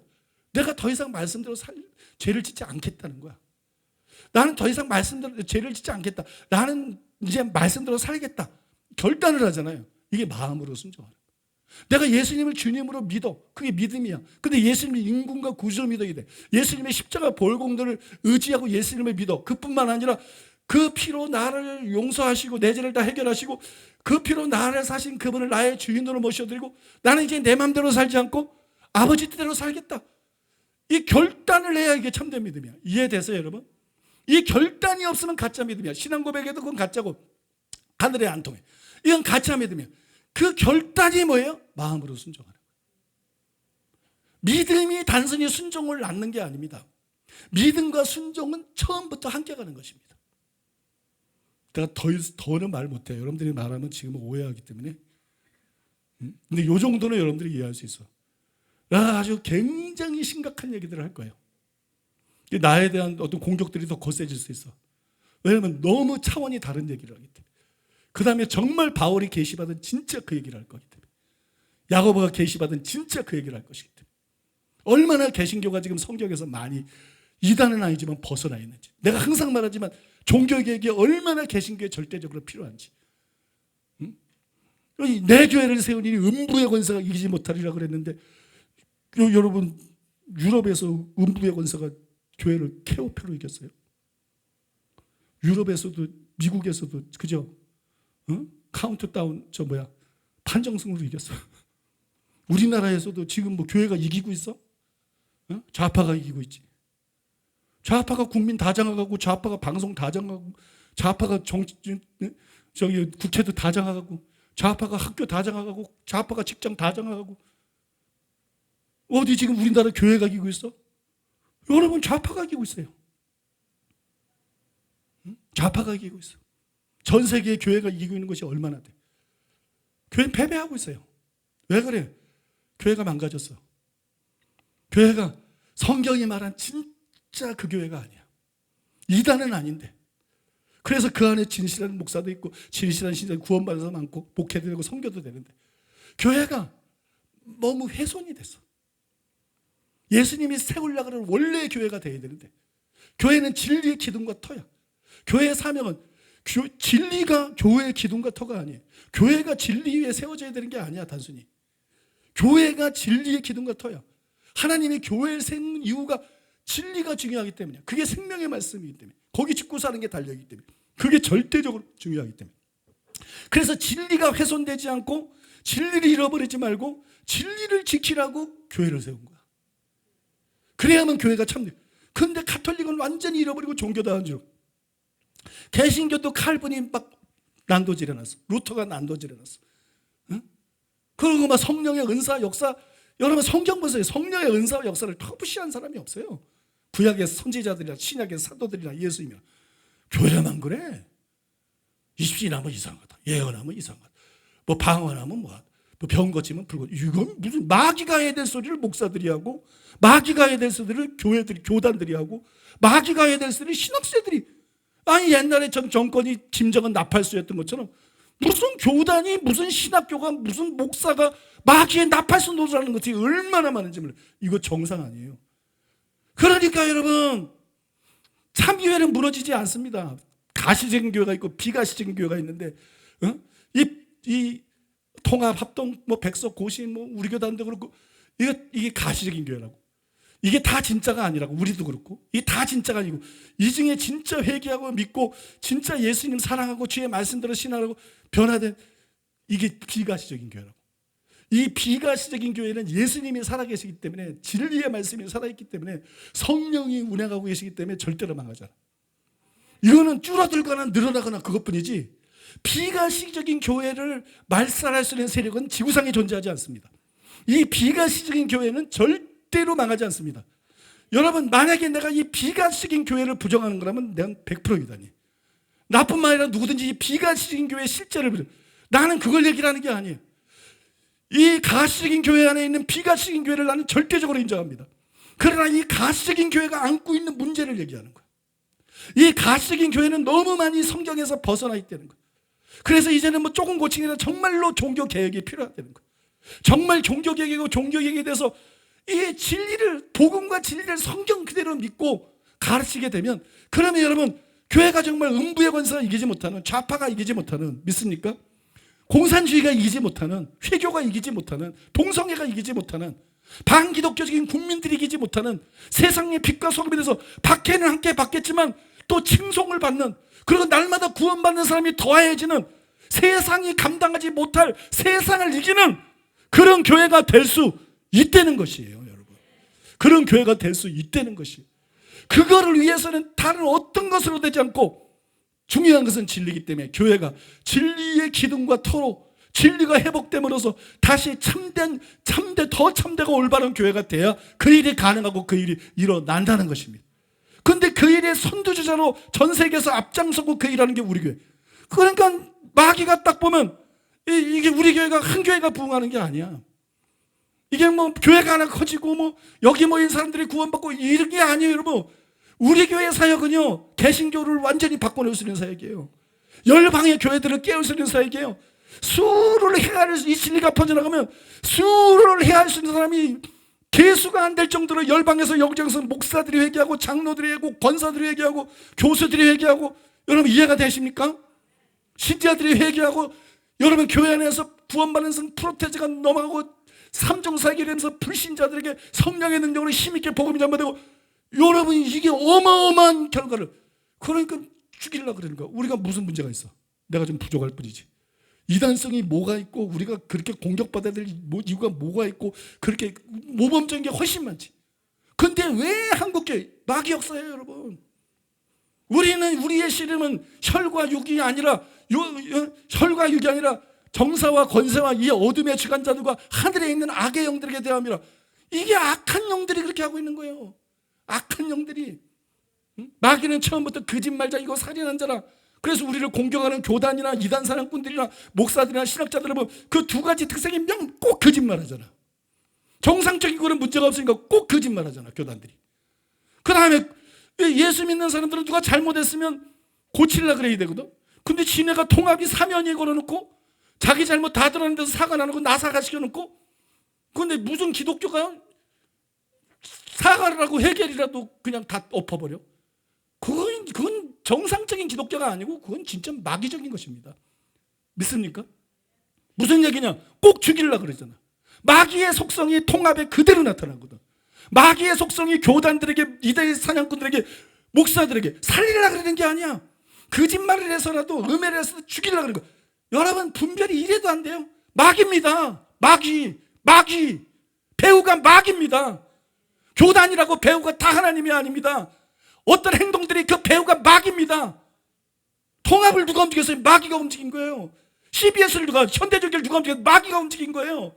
교단들과 목사들과 이단사는 누가 움직여요? 마귀가 움직인 거예요, 여러분. 근데 마귀가 다른 교회도 많은데 우리 교회가 뭐 엄청 큰 교회도 아닌데 이게 뭐 몇만 명 모이는 교회도 아니고, 그죠? 근데 우리 교회를 왜 이렇게 집요하게 20년대 죽이려고 그럽니까? 그거는 진리 때문에 마귀가 질려 있는 거예요. 진리 때문에 질려 있는 거예요. 진리 때문에 공포에 질려 있는 거예요. 이게 퍼져나가면 교회가 이거 이제 음부의 권세가 이기지 못하는 교회가 돼. 목사들이 이거 받아들이고 교수들이 이거 받아들이고 신자들이 이거는 음부의 권세가 절대 이기지 못할 교회가 돼. 여러분 이해가 되십니까? 여러분 이해가 되셔요? 그래서 여러분 우리가 그렇게 그러니까 기뻐하고 즐거워해야 되는 거예요. 마귀가 그만큼 우리 교회를 절대적으로 인정한다는 거예요. 우리 교회를 절대적으로 인정하니까 여러분 기뻐하고 즐거워하시기 바랍니다. 믿습니까? 그리고 여러분들이 어렵다 그러든 뭐 길다 그러든 뭐 간다 그러든 부인도 우리 교회 안 나온다 그러든 어머니도 집에 있다 그러든 뭐 뭐라 그러든 나는 이런 식으로 설교를 안 할 수가 없는 거야. 은혜 끼치는 게 문제가 아니야. 성숙한 신자들은 이런 설교를 통해서 더 큰 은혜를 받을 수 있는 거고, 많은 성도들은 이미 그렇게 훈련이 돼버렸고 나갈 사람들은 이미 나가버렸고 그러면 여러분 왜? 진리의 그 절대적인 가치의 중요성을 알기 때문에, 진리의 절대적인 가치의 중요성을 알기 때문에, 이 진리를 회복하고 하나님이 때가 되면 터뜨릴 때 얼마나 위대한 일을 할 줄 알기 때문에, 왜 20년 동안 하나님은 전능하신데 우리를 억울한 거 알고 아닌 거 아닌데도 이렇게 공격당하도록, 하나님이 힘이 없어서가 아니야. 네가 세계적인 교회를 세우고, 잘 들으세요, 네가 세계적인 교회를 세우고 여의도 교회보다 큰 교회를 세우고 네가 막 전 세계 가서 막 그냥 수천 수만 명이 모이는 목회자 세미나를 하고 수십만 명이 수백만 명이 모이는 전도 집회를 하고 부흥회를 하고, 그게 중요한 게 아니고 네가 아무것도 아니고 힘도 없고 이렇게 찌그러져 있는 것 같아도 말씀과 깊이 씨름하고 다른 사람이 해내지 못한 정확한 말씀의 분별을 해내서 그거를 준비한 게 중요한 거예요. 지금은 다른 사람이 모르고 지금 여기 있는 사람은 은혜 받는 것 같고 지금에서 아프리카 일부 사람은 은혜 받는 것 같지만, 예전에 하나님께서 내게 말씀하신 것처럼 때가 되면 내가 그것을 터뜨리라라고 말씀한 것처럼 하나님께서 우리만 하려고 그런 진리를 주겠냐고요. 저와 여러분만 하려고, 오늘 여러분하고 나누는 거는 아주 기본 중에 기본이야. 그래도 이런 얘기를 들어본 적이 있냐고, 여러분들이.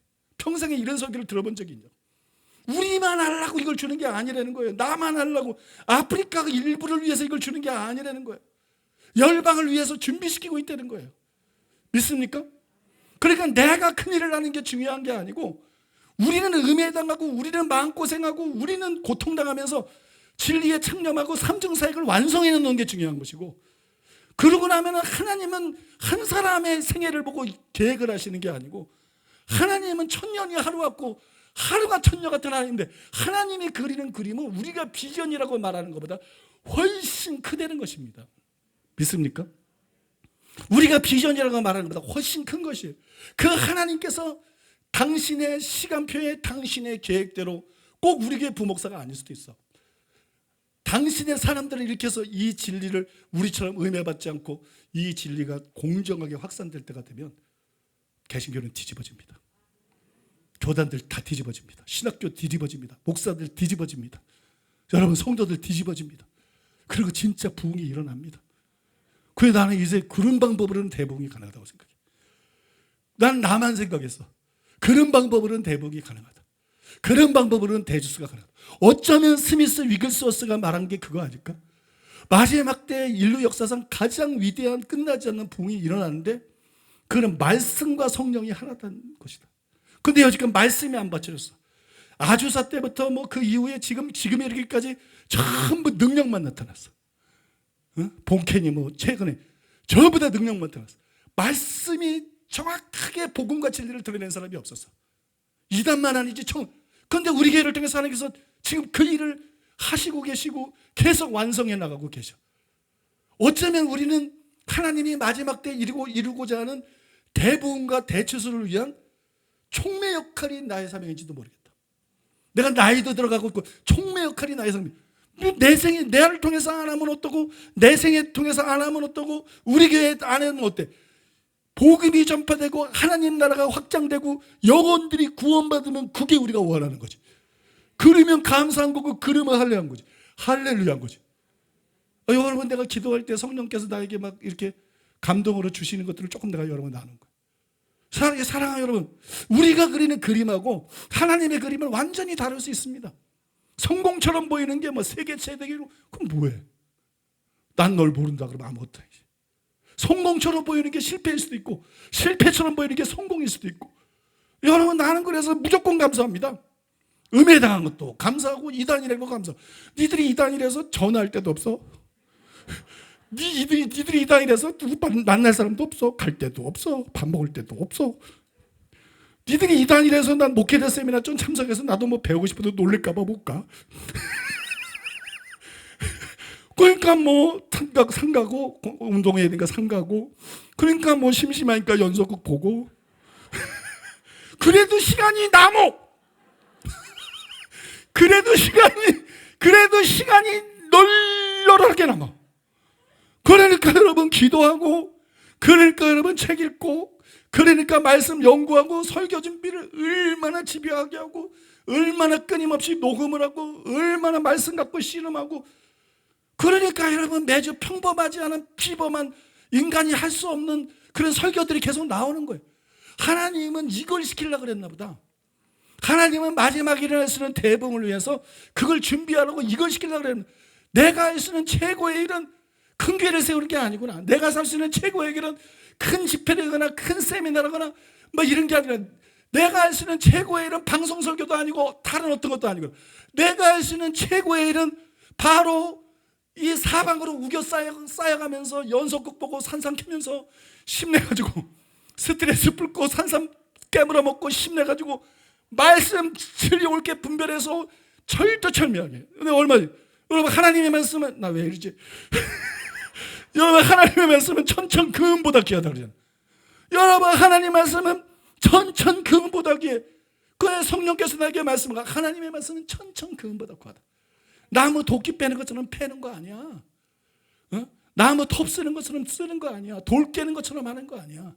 보석업자들이 쬐끄만 보석도 특수한 안경을 끼고 특수한 칼을 가지고 세밀하게 조심스럽게 다루고 세공하는 것처럼 성경 해석은 그런 거야. 주석사들이 주석 쓰는 것처럼 그렇게 허접스럽게 쓰는 게 아니야. 강해 설교자들이 강의하는 걸 그렇게 허접스럽게 다루는 게 아니야. 하나님의 말씀은 금은보다 귀한 거야. 나는 진짜 그렇게 다룹니다.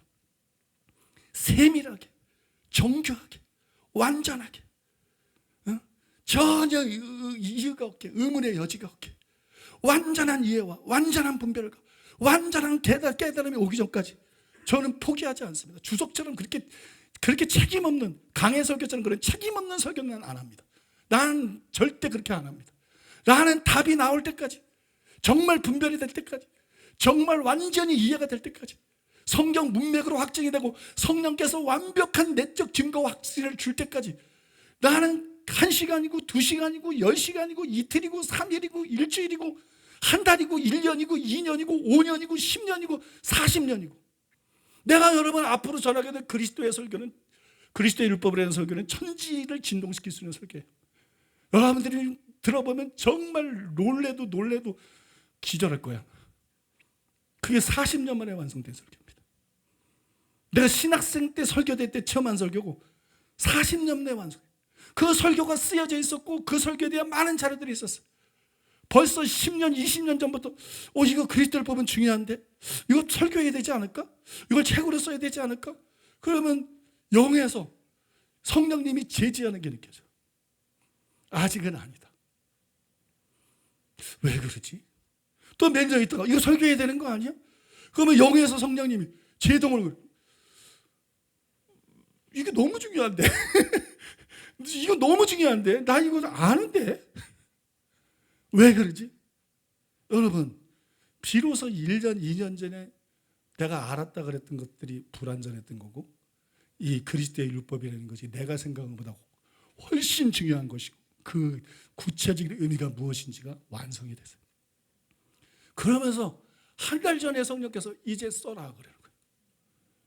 40년 만에. 이제 네가 그리스도율법을 제대로 알았다. 바울이 우리는 그리스도율법 알았는 줄 알았는데 그 바울이 말한 그리스도율법이 뭔지, 그리스도의 율법을 통해서 이 성경이 뭐라고 설명을 못해. 지금 여러분 말해봤자 말 못 알아듣기 때문에 많은 걸 얘기를 해야 이 얘기를 이해할 수 있는 거기 때문에. 그래서 이제 내가 그 설교를 써라. 이제 그걸 설교를 쓰고 책을 내라. 근데 그게 너무 중요한 거야. 지금 녹음이 녹음이 억시로 돼 있어. 한 100-200페이지 돼 있어. 100페이지 돼 있는데 그거를 나만 알고 죽으면 안 되잖아요. 이 귀한 거를 반드시 설교하고 반드시 사람들하고 나누고 죽어야지. 그래 내가 안 하다가 또 참다 못해서 여러분들 게시물 올린 거야. 그 설교 다 그저 죽지 않게 기도해달라고. 눈을 못 감을 것 같아. 여러분 진짜입니다. 저는 여러분 하나님 말씀을 보석같이 다룹니다. 보석을 세공하는 것처럼 연구합니다. 보석을 세공하는 것처럼 연구하고 쉽게 결론 내리지 않습니다. 보석을 세공하는 것처럼. 여러분 신학자들이 마음이 바뀌어야 돼. 연구하는 태도가 바뀌어야 돼. 너무 어정쩡한 거를 자꾸 주석이라고 써. 내가 보니까 허점투성이야. 허점투성이 구구절절이. 강해 설교자는 더 말할 것들도 없고 그건 뭐 거론할 가치조차도 없고. 여러분 진리가 회복되어야 될 줄로 믿습니다. 그래서 이제 결론 내릴게요. 그래서 여러분 사랑하는 여러분, 율법의 행위가 아니라 믿음으로 의롭다함을 받는다. 교회 안에 널리 퍼져있는 이것은 100% 진리입니다. 우리는 율법의 행위로 의롭다함 받는 거 아니에요. 우리는 믿음으로 의롭다함을 받습니다. 그런데 이거는 하나야. 하나만 알고 둘을 모르면 안 돼. 우리가 알아야 될 두 번째 게 뭐냐? 죄를 회개하고 예수님의 인구가 구주로 모셔드려야만 의롭다함 받는다는 것입니다. 믿습니까? 우리는 율법의 행위가 아니라 믿음으로 의롭다함 받는다. 이것도 100% 진리고, 우리는 죄를 회개하고 예수님의 인구가 구주로 진실로 모셔드려야 된다. 그런 사람의 믿음만이 참된 믿음이고 그런 사람이 의롭다. 이 두 가지는 해석이 아닙니다. 이 두 가지는 다 성경의 문자적으로 곳곳에 명시되어 있는 것입니다. 무슨 말이냐? 이 두 가지는 성경이 우리에게 전하고 가르치고는 명백한 진리입니다. 그런데 왜 루터 같은 그런 사람에게 속아가지고 우리는 율법의 행위가 아니라 믿음으로 의롭다면 이것만 맨날 떠들고 있는가? 왜 이것만 붙잡고 있는가? 둘 다 성경적인 진리고 둘 다 성경에 명시가 되어 있으면 우리는 율법의 행위가 아니라 믿음으로 의롭다함 받는 것도 당연히 믿어야 되고 받아들여야 되고. 믿습니까? 그뿐만 아니라 죄를 회개하고 구주로만 아니라 예수님의 인군과 구주를 모시고 주님 말씀대로 살고자 하는 의지가 분명해야만 그 사람이 의롭다함 받고 천국 갈 수 있다는 것도 성경에 나온 것이므로 100% 의지해야 되고. 믿습니까? 이 두 가지가 성경 안에서 조화가 되어 있는 것처럼 로마서 4장과 야고보서 2장이 나중에 다 설명해 드릴 거예요. 로마서 2장과 야고보서 4장이 표면적인 문자적인 불일치가 아니라 실제 내용을 이해하면 전혀 불일치가 없이 완전히 조화되는 것처럼 이 두 가지가 오늘 4장을 통해서 제가 보여준 게 그거잖아요. 이 두 가지가 완전히 조화되는 것이지 서로 배경하거나 불일치되는 것이 아니라는 거 여러분들에게 설명해야 되는 것처럼. 그래서 여러분 우리는 율법의 행위로 의롭다함 받으려고 그러지 말고 믿음으로 의롭다함 받으려고 그러대. 자기 죄를 당연히 회개하고 예수님을 인군과 구주로 모셔드리는 참된 믿음에 가려서. 그래서 여러분 의롭다함 받았다고 착각하지 말고 구원받았다고 착각하지 말고 구원의 확신, 거짓 구원의 확신 갖지 말고 그리고 자기 천국에 간다고 자기 기만 속에 빠지지 말고 정말 여러분 아버지의 뜻대로 자가 돼가지고 예수님이 말씀한 그대로 반드시 천국에 가는 저와 여러분들이 돼야 될 줄로 믿습니다. 그리고 이 진리를 널리 퍼뜨려야 될 줄로 믿습니다. 우리 오늘 들은 말씀 기억하면서 기도하겠습니다. 여러분 자신을 위해서도 자신 회개할 것도 있고 기도할 것도 있고 자녀들이나 가족, 친척, 전도 대상자, 한국교회 목사님들, 신학자들, 장로, 권사, 신자들, 참 미국 교회 너무 기도할 거 많아. 미국 교회, 유럽 교회, 그죠? 미국 교회, 유럽 교회, 뭐 열방의 교회들을 위해서 이 시간에 기도하겠습니다.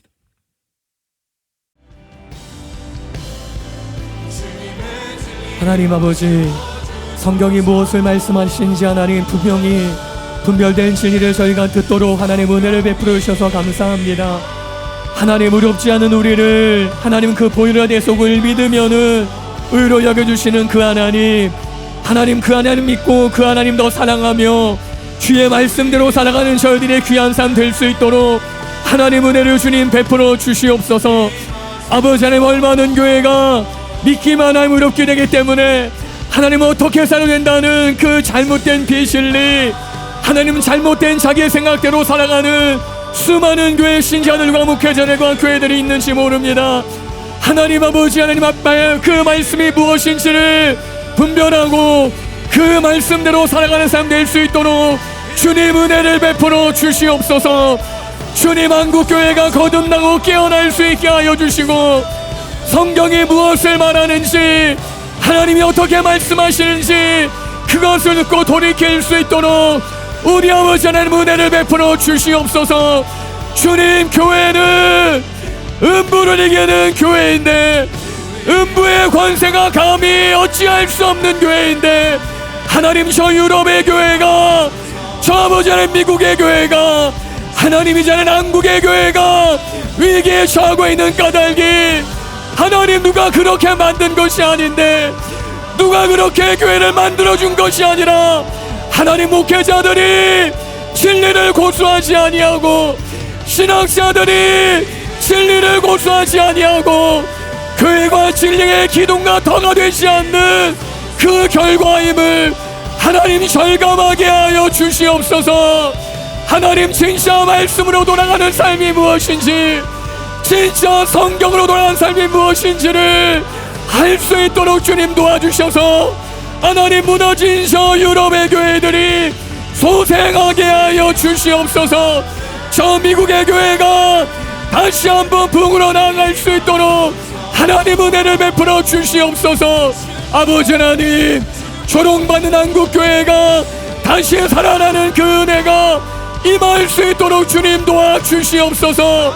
하나님 목회자들이 진리와 타협하지 않게 도와주시고, 하나님 신자들이 진리와 타협하지 않는 삶 살아갈 수 있도록 주님 도와주시옵소서.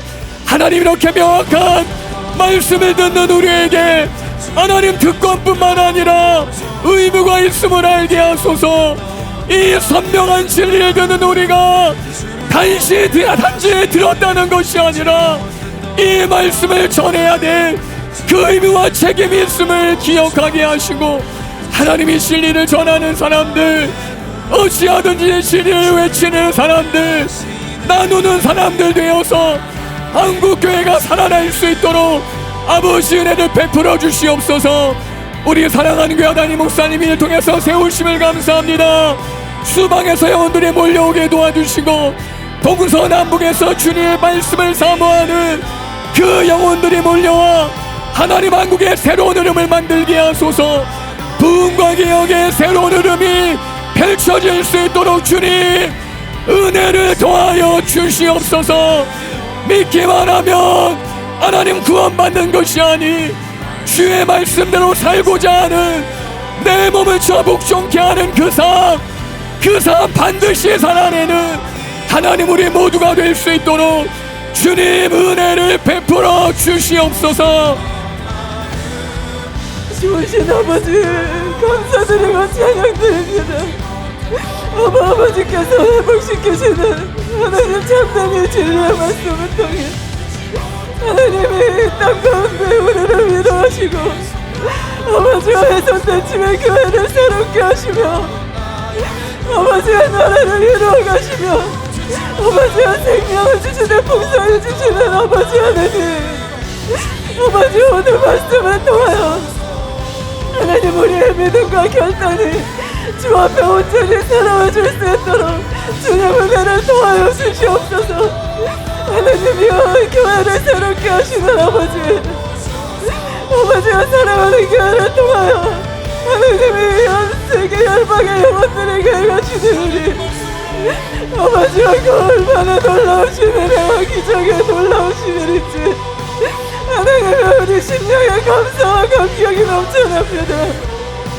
아버지여, 이 땅에 왜곡된 모든 복음과 진리들을 하나님 반드시 바르게 회복시키시고 하나님 우리를 살리실 뿐 아니라 아버지가 다음 세대들을 살리시고 아버지가 교회를 통하여 열방을 새롭게 하실 아버지 하나님, 그 좋으신 주님 앞에 오늘도 새롭게 결단하며 나아갑니다. 얼마나 좋으신 아버지이신지, 아버지와 우리에게 전신에 필요한 하나님의 이 땅에 참된 진리의 말씀을 쏟아 부으시는 아버지, 이 말씀을 통하여 우리가 새롭게 되고 하나님이여 이 땅에 반드시 아버지의 영광스러운 교회들이 세워지고 열방이 살아날 것을 믿습니다. 아버지께서 반드시 그 일을 행하시고 놀랍게 역사하실 것을 바라보며 아버지가 참된 부흥을 통하여 아버지가 영혼들을 살리시고 회복시켜 주시옵소서. 아버지, 주님의 몸된 교회를 살리시기 위하여 사랑하는 교회에 이 놀라운 꿈을 심으신 주님을 찬양합니다. 담임 목사님에게 주신 그 사명을 이루기까지 하나님의 열심으로 쉬지 않고 주님 진리의 회복을 위하여 주께서 일하고 계심을 감사드리고 찬양드립니다. 아버지, 훼손된 교회가 회복되게 하소서. 진리가 회복되어 수많은 영혼들이 살아나는 놀라운 일을 행하여 주시옵소서. 하나님 아버지, 얼마나 많은 영혼들이 잘못된 이 진리 때문에 아버지 죽어가고 있습니까? 잘못된 복음을 듣고 얼마나 수많은 영혼들이 아니란 신앙에 아버지 지옥으로 끌려 들어가고 있습니까? 아버지, 영혼들을 살리게 하소서. 교회를 회복시킬 수 있도록 역사하시옵소서. 주의 꿈을 이룰 수 있는 교회가 될 수 있도록 끝까지 일을 위하여 주님의 일을 행하여 주시옵소서. 수많은 영혼들이 이 진리를 듣고 마음이 가난해지게 하시고 이 진리 앞에 직면하여 우리의 영혼을 그대로 하나님 앞에 비추어보며 하나님의 온전한 구원을 이루기까지 변화되고 실제적인 삶의 열매를 맺을 수 있는 행함 있는 참 믿음을 가질 수 있는 우리 모두가 될 수 있도록 영혼들을 살려 주시옵소서. 아버지요, 하나님, 우리가 죄인 되었을 때, 우리가 하나님과 원수 되었을 때 예수 그리스도의 대속의 피로 말미암아 우리의 어렵지 않고 자격 없는 저희들을 아버지 하나님의 그 놀라운 복음으로 구원으로 인도하여 주신 어렵다 여겨주신 그 놀라운 이 은혜 헛되이 하지 아니하고 끝까지 참 믿음을 가지는 영혼들 될 수 있도록 새롭게 하여 주시옵소서. 그리하여 죽어가는 수많은 영혼들을 살릴 수 있는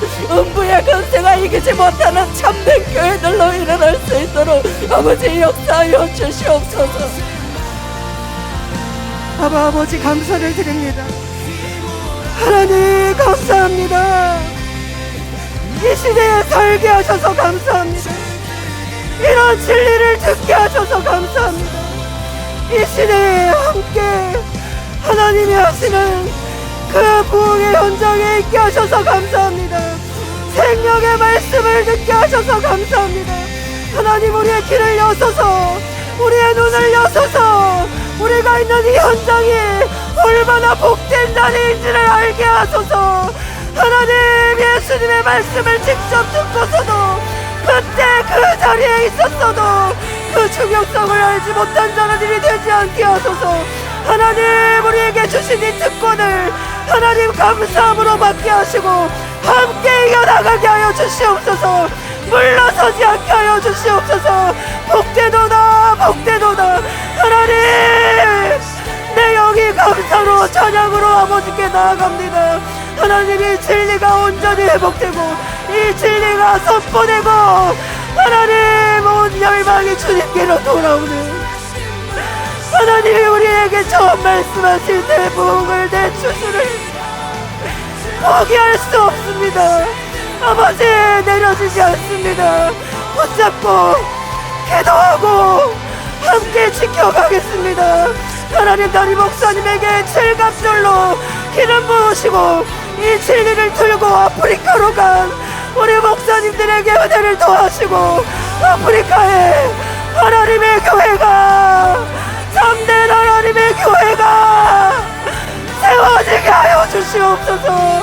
하나님, 사랑하는 교회 모든 성도들, 하나님 우리 모두가 하나님의 교회가 되게 하소서. 하나님, 사랑하는 교회가 진리의 기둥과 터가 되게 하소서. 그래서 어떤 교회들이 세워져야 하는지 보여주게 하소서. 하나님, 우리 안에 이 열심을 쏟아부어 주시옵소서. 하나님 아버지, 오늘 말씀이 하나님 칭의를 위한 조건이나 수단이 아니라 칭의의 개념을 말씀하신다는 것을 분명하게 보여주신 이 선명한 말씀이 한국교회 하나님 울림이 되게 하여 주시옵소서. 진짜 칭의의 개념이 무엇인지, 바울이 본문에서 무엇을 말씀하는지 하나님 열린 마음으로 듣게 하여 주시옵소서. 하나님 열린 마음으로 듣고 깨닫고 변화될 수 있도록 우리 아버지 은혜를 베풀어 주시옵소서. 하나님, 우리가 믿지만은 습관적인 죄가 없을 뿐 우리에겐 여전히 허물이 있습니다. 우리에겐 여전히 실수가 있습니다. 우리는 여전히 부족하고 모자릅니다.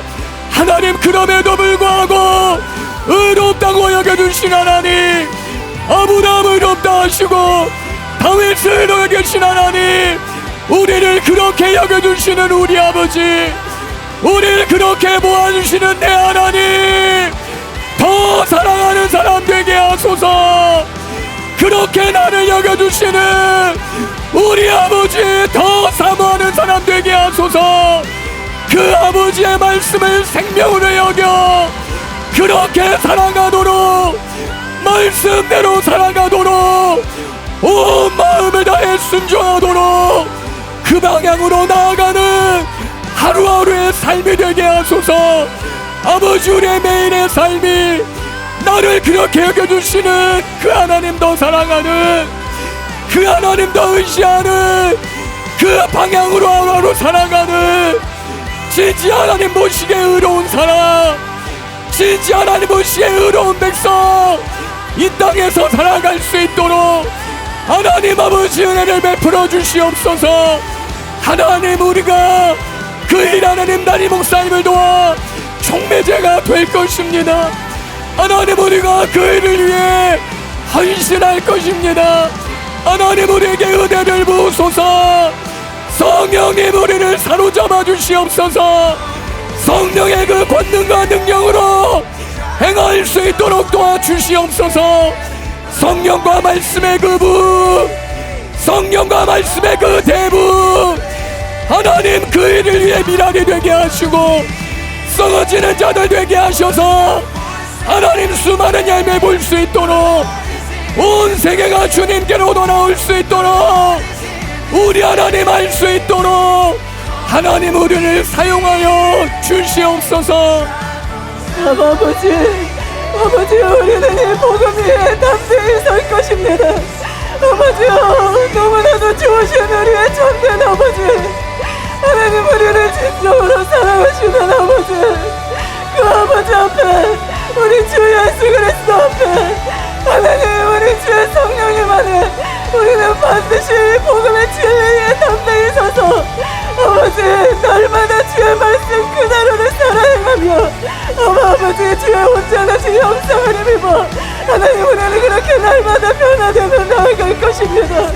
하나님, 아버지의 뜻을 이루기 위하여 우리는 살아갈 것입니다. 주님과 하나 된 삶을 우리는 반드시 살아낼 것입니다. 하나님, 아버지의 뜻만이 온전히 이 땅 가운데 이루어지기를 구하고 원합니다.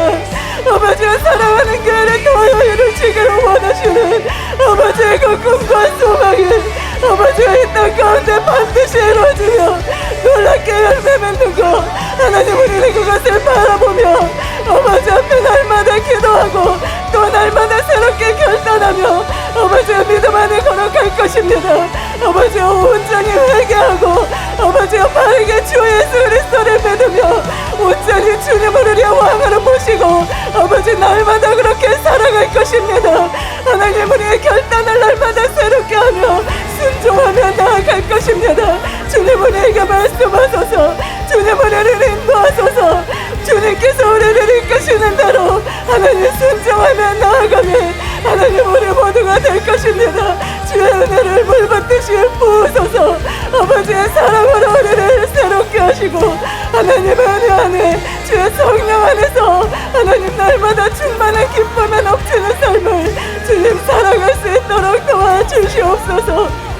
주 예수를 믿으라. 그리하면 너와 내 집이 구원을 얻으리라. 우리 구주 예수님을 우리가 온전히 그 임금으로 우리 삶의 완전한 왕으로 섬기는 그 일에 주님께 온전히 드리는 우리가 되기를 원합니다. 하나님, 우리의 왕 되신 그 주님을 높이며 찬양하는 삶이 되게 하소서. 하나님, 우리의 삶의 모든 것을 주인 되신 우리 주님께 내어드리며 참 믿음으로 주님을 섬기는 삶이 되게 하소서. 우리의 믿음을 기뻐하시고 날마다 주님 앞에 회개하며 거룩에서 거룩으로 나아가는 우리의 삶이 될 수 있도록 하나님, 우리 모두에게 기름 부으시옵소서. 우리 모두에게 성령으로 충만케 하여 주시옵소서. 주님의 뜻을 온전히 이루는 삶이 될 수 있도록 하나님, 우리를 더 거룩한 세대로 하나님이 마지막 때에 남은 자들로 주님께서 일으켜 세워 주시옵소서. 주님의 온전한 뜻을 위하여 하나님의 영광을 드러내는 삶이 될 수 있도록 사랑하는 교회에 부어주신 그 소명과 부르심을 함께 나아갈 수 있는 우리 모두가 될 수 있도록 하나님, 우리 모두에게 새로운 결단과 믿음의 순종으로 나아갈 수 있는 그 은혜를 이 시간에 우리 모두에게 충만하게 부어 주시옵소서. 하나님, 담임 목사님의 방송 설교를 계속해서 하나님 많은 사람이 들을 수 있도록 우리가 전하게 하여 주시옵소서. 담임 목사님의 설교 방송들, 책들 하나님 더 많은 사람들에게 알려질 수 있도록 전할 수 있는 은혜를 부어 주시옵소서. 우리에게 맡겨준 이 진리를 전할 책임을 우리가 가지고 있음을 우리의 심령으로 붙잡게 하시고 전하는 자들 되게 하여 주시옵소서. 더 많은 사람들이 듣고 깨닫고 돌이켜 살 수 있도록 하나님, 우리가 이 일에 함께 할 것입니다. 주님은 이 일에 은혜로 함께 하시고 듣는 모든 사람들이 깨어나고 구원받는 그 일을 이루어 주시옵소서. 이 모든 말씀을 예수님의 이름으로 기도드립니다. 아멘. 교회 소식을 전해드립니다. 우리 교회 처음 오시거나 온라인 등록 후 참석하신 분들을 환영합니다. 예배 후 방송 안내를 따라 오른쪽 스크린 앞으로 나오시면 환영과 함께 교회 생활에 대해 친절히 안내해드리겠습니다. 새해 달력에 나왔습니다. 2023년 달력을 각 교구 사무실에서 나눠드립니다. 등록 성도님들은 한 가정당 한 부씩 받아가시고 더 필요하신 분들은 서점에서 구입하시기 바랍니다. 다문화 TV로 전도하기. 오늘 다문화 TV에서 담임 목사님의 전도용 설교 노후 준비보다 중요한 사후 준비 4편이 방송됩니다. 이 기회를 놓치지 말고 사랑하는 분들에게 권하거나 함께 보셔서 전도하시기 바랍니다. 명목상의 신작 깨우기. 다음 주부터 3주간 담임 목사님의 이기는 자가 가는 나라 능력으로 관통되는 복음이 방송됩니다. 신앙생활에 열심이 없는 가족이나 명목상의 신자들을 깨울 수 있는 좋은 기회입니다. 그런 가족들과 타교회 다니는 신자들에게 권하여 듣게 하시기 바랍니다. 제8차 아프리카 선교 소식입니다. 이번 주는 케냐 나이로비에서 2차 목회자 세미나가 열립니다. 위에서 기도해 주시기 바랍니다. 지교회 1일 순회성의 일정 안내입니다. 12월 7일 익산에서는 김순현 목사님, 청주 지교회에서는 박상무 목사님께서 인도해 주십니다. 새신자 방문과 주차장 확보를 위한 협조 부탁 안내입니다. 다음 주는 1, 2교구에서 가능하면 2부 예배에 참석해 주시기 바랍니다. 이제 담임 목사님께서 나오셔서 드려진 예물 외에 축복해 주시고 축도로 주일 예배를 마치겠습니다. 이번 주 말고 다음 주하고 그 다음 주에는 명목상의 신자 깨우는데 적합한 설교가 나가는데 다음 주에는 이기는 자가 가는 나라 그 설교인데요.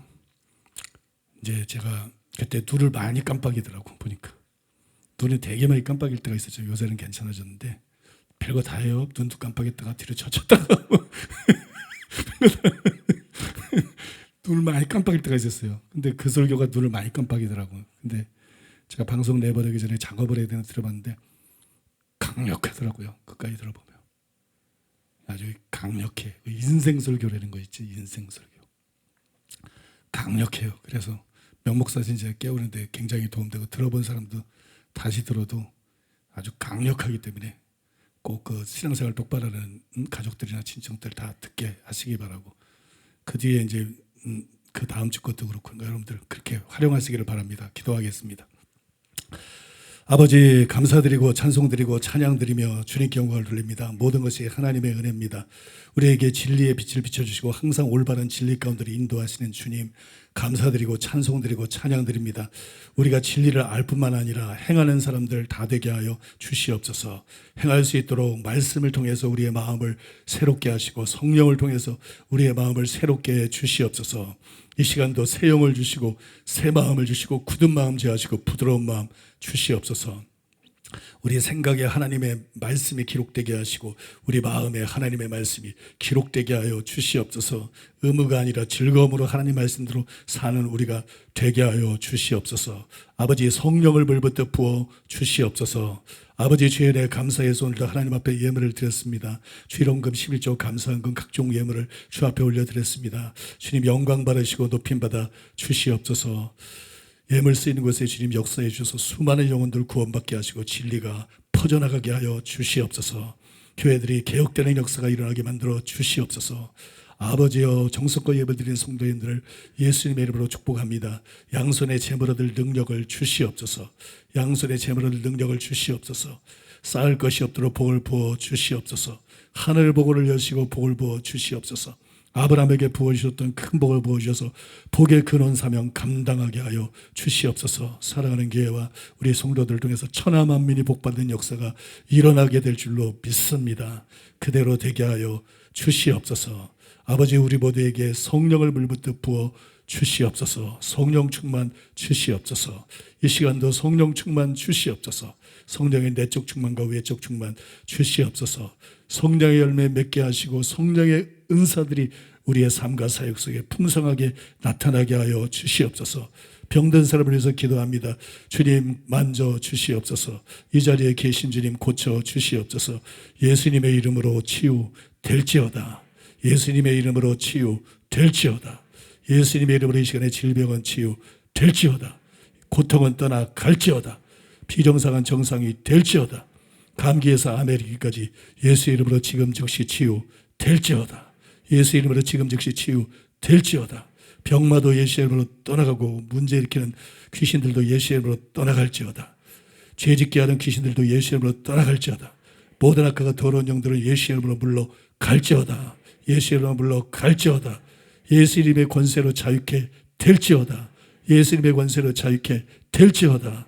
주님, 주님의 임재로 충만하게 주시옵소서. 주님의 은혜로 충만하게 주시옵소서. 주의 영으로 충만하게 하여 주시옵소서. 우리와 함께하여 주시옵소서. 형통하게 하여 주시옵소서. 아프리카 선교에도 함께하시고 강하게 역사하여 주시옵소서. 예수님의 이름으로 축복하며 기도하옵나이다. 지금은 우리 주 예수 그리스도의 은혜와 하나님 아버지의 사랑과 성령님의 교통하심이 거룩한 줄마에서 주님을 예배하고 돌아가는 사랑하는 성도들의 심령이 가족과 자녀와 사업이 몸된 교회와 서울 시민과 북녘 땅에 굶주린 동포들이 아프리카와 이스라엘과 우크라이나와 열방들 위해 이제부터 영원토록 함께 있을지어다. 아멘.